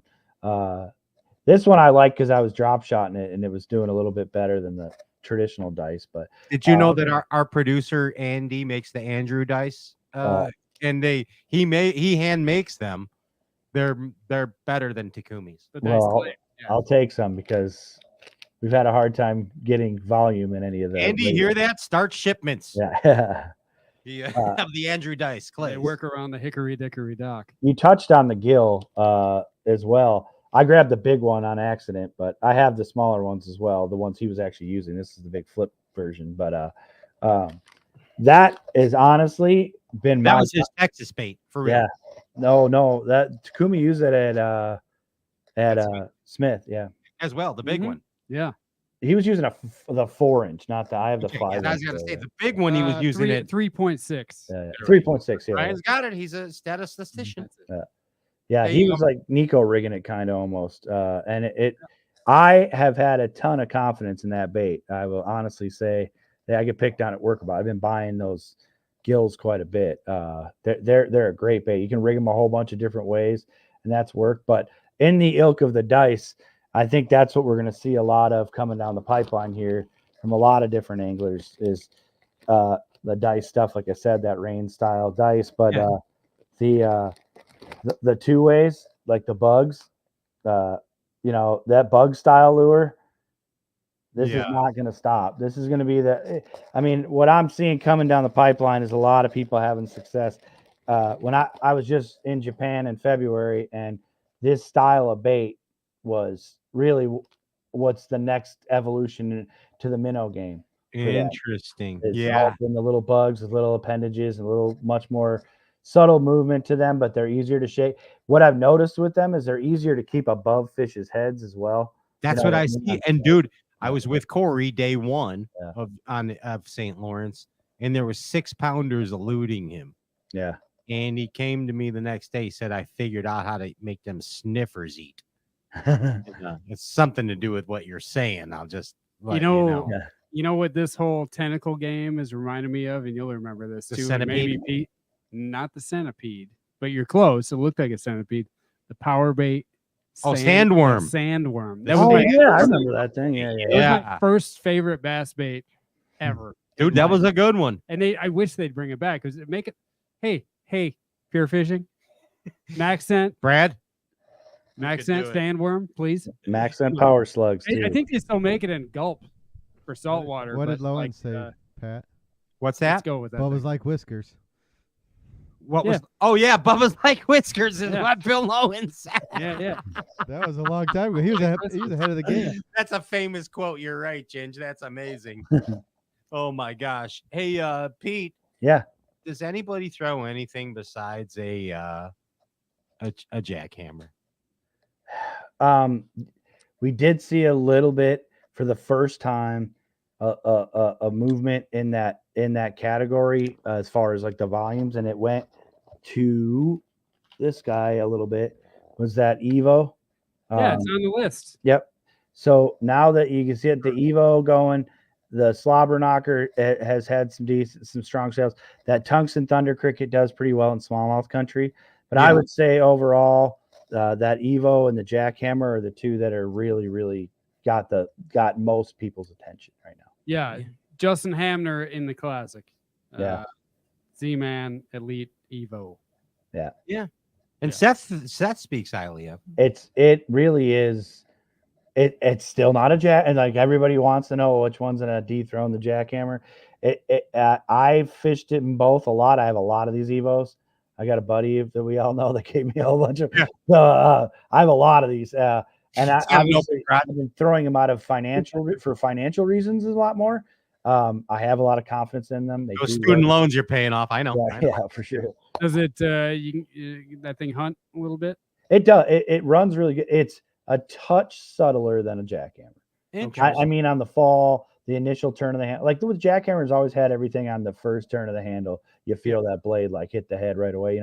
This one is sort of like that, just a little bit more subtle version of that, and that can be good at times. There's honestly times where I've could see myself preferring that, but I would say a jackhammer is still going to be a derby day kind of thing for me, and that those Evos will be in our pike infested beautiful waters up here.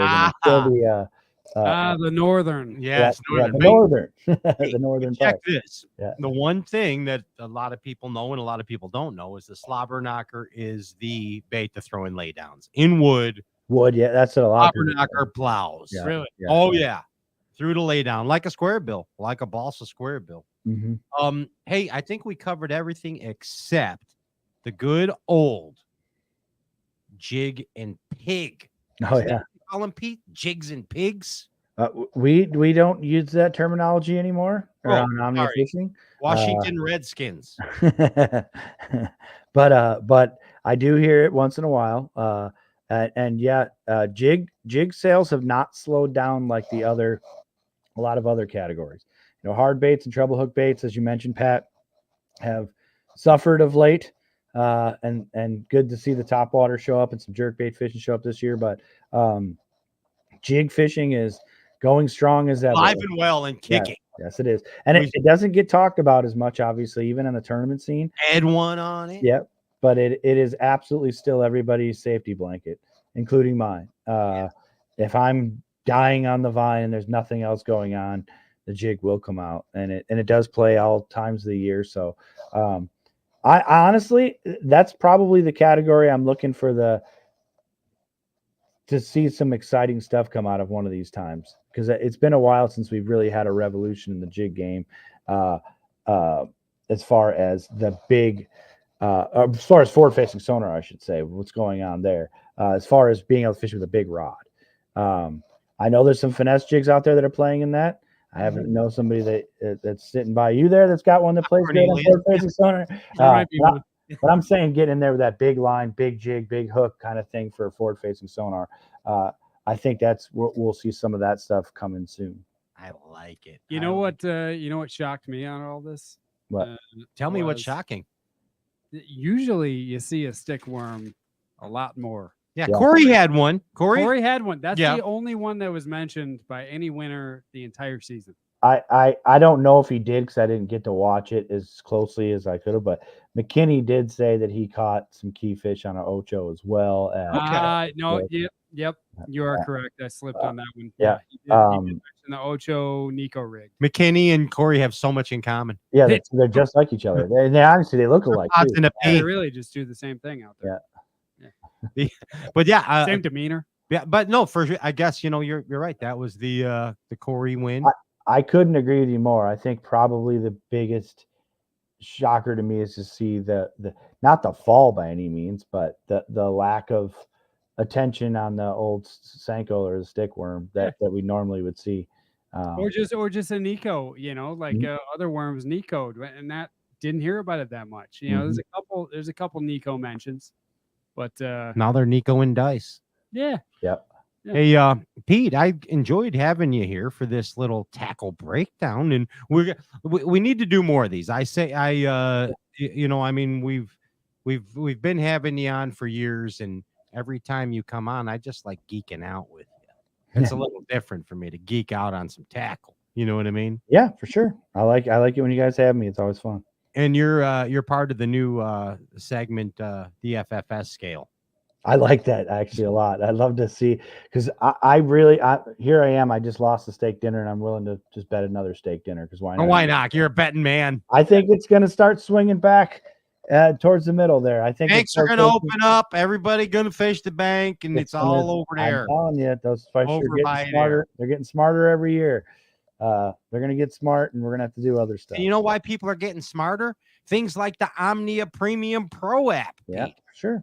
So Ricky told me, get this, that now you can, or it's coming soon, integrating with the fish finder or with He's telling you all sorts of dirt. Yeah. Wait, can I not talk about any? Yeah, we can. I mean, we can touch on it, but a lot of people kind of know it's going.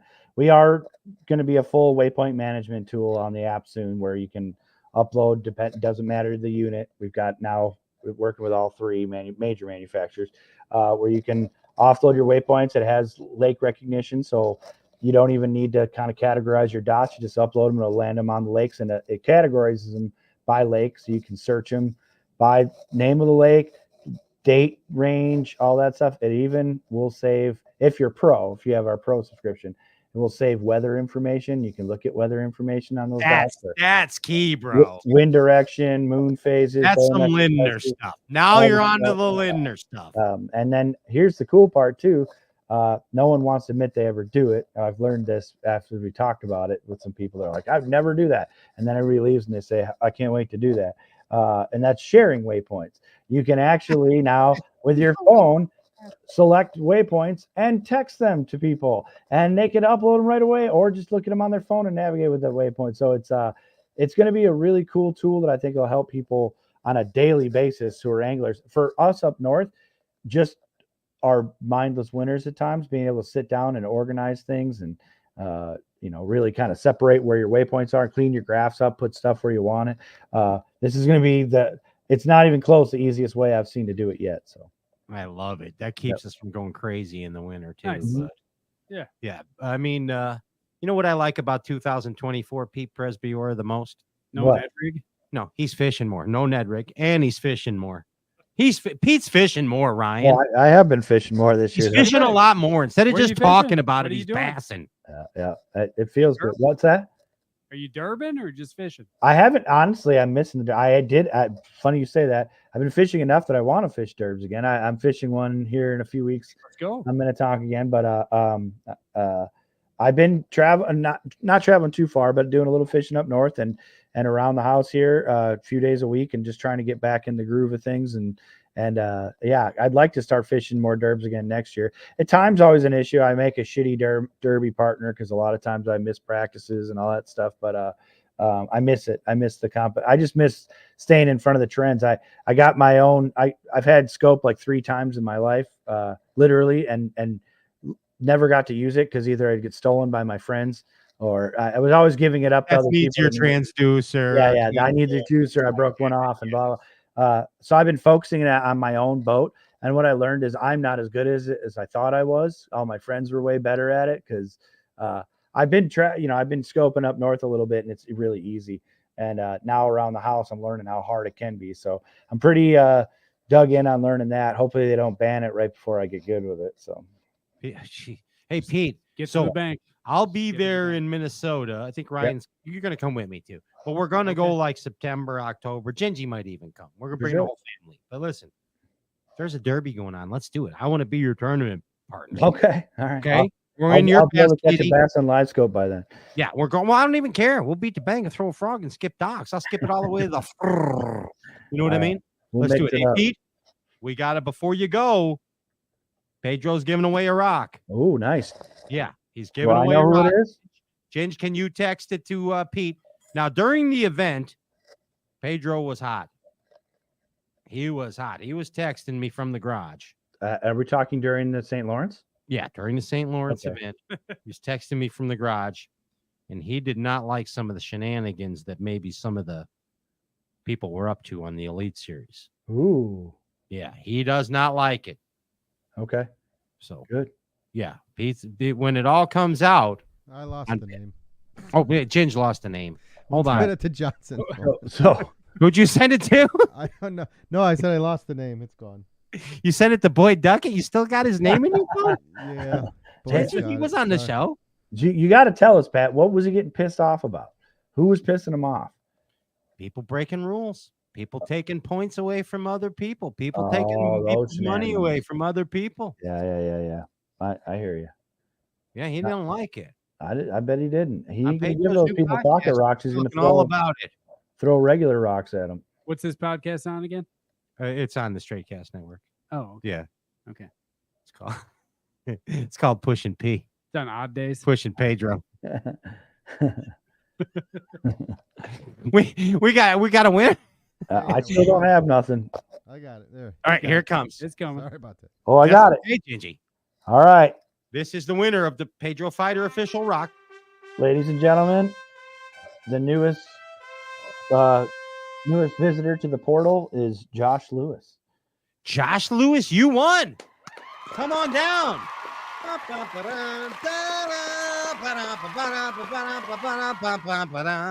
Another person that has one before me. Yes. Yeah. While you're coming Pedro. to Minnesota, you can go to the portal yourself. Yeah, the driveway. Yeah, the Pedro. So what are you doing? You want to fight? No. Mine's been good for me, so get one for sure, Popcorn. For sure. Hey, Pete. Yeah. It's been good to you so far. It's been good to me so far. You know what I mean? And thank you to you and OMNIA Fishing for the support that you always show this Straight Cast show. Thank you. We appreciate the support in return. We shop at OMNIA, and we're dang proud of it. Thanks, boys. Plus, our buddy Seth owns part. Yeah. Yeah. Because he buys so much tackle. Yes, he buys a ton of tackle. Yeah. Yes, he does. Yeah, so he just keeps buying. So that makes Preferred member. Yeah, he's a preferred member of the Premium Pro. Hey, bud, catch some fish. Thank you. And good luck to our horses in the race tomorrow. That's right. At Leech Lake. Mm-hmm. And great job on the bait roundup, Pete. Thank you very much. I appreciate you guys having me. That's Pete Przepiora. Hey, sorry, green or brown on Leech? Green or brown's gonna win. Which one? It's going to be a mixed bag. Okay. On today's show, honestly, here's the thing. We got to go back to our scale like we had with the scope. I think I'm going to change my answer because I forgot about Houston. It's going to be Browns win it, but the top 10 will be rounded out by mixed bags. Okay. Okay, so that's an 8. Winter all brown. Winter all brown on the 8s. Yep. Weather on the 8s. Pete, you're amazing. We'll see you down the road to happy destiny. See you, boys. Keep Take care. kicking bass. That's Thanks, Polish Pistol Pete Przepiora from the OMNIA Premium Pro app. OmniaFishing.com. Hey, I'm Pat Renwick. That's Ryan Popcorn Whitaker. The thin raft, Ryan Whitaker. Yeah, It's portal. a daggum thin raft on our way to the portal. I'd like to thank Omnia Fishing, our favorite e-commerce store, Sims. Keep us looking good. You know what I mean? Bob's Jack. I'm all jacked up on Bob's Jack plates. Impulse Lithium. I don't skip a beat ever. Power pull. I power pull up, power pull down. All for pleasure. As constantly as I can. Tin Cup Mountain Whiskey, the official brown liquor of Bass. And thanks for the giveaway tonight. Appreciate you. Berkeley Fishing. Abu Garcia. Man, thank you. The whole Pure Fishing organization. Hey, Crestliner Boats. How we're staying afloat. We're throwing shade with Waterland. And of course, Tightrope Fishing. The official finesse jig of Ryan Popcorn Whitaker and all his buds. Hey, I'm Pat Renwick. I bid you peace. I bid you. Ryan, who do we got next week? Johnston. The The brothers Johnston. Yes, Brotherly Love Show next week on Stray Cast. This has been, as always, an Andrew Ellenberger, Ginger Ninja production. Ryan, let's get wild. You ready? Let's do this thing. I gotta go. Peace.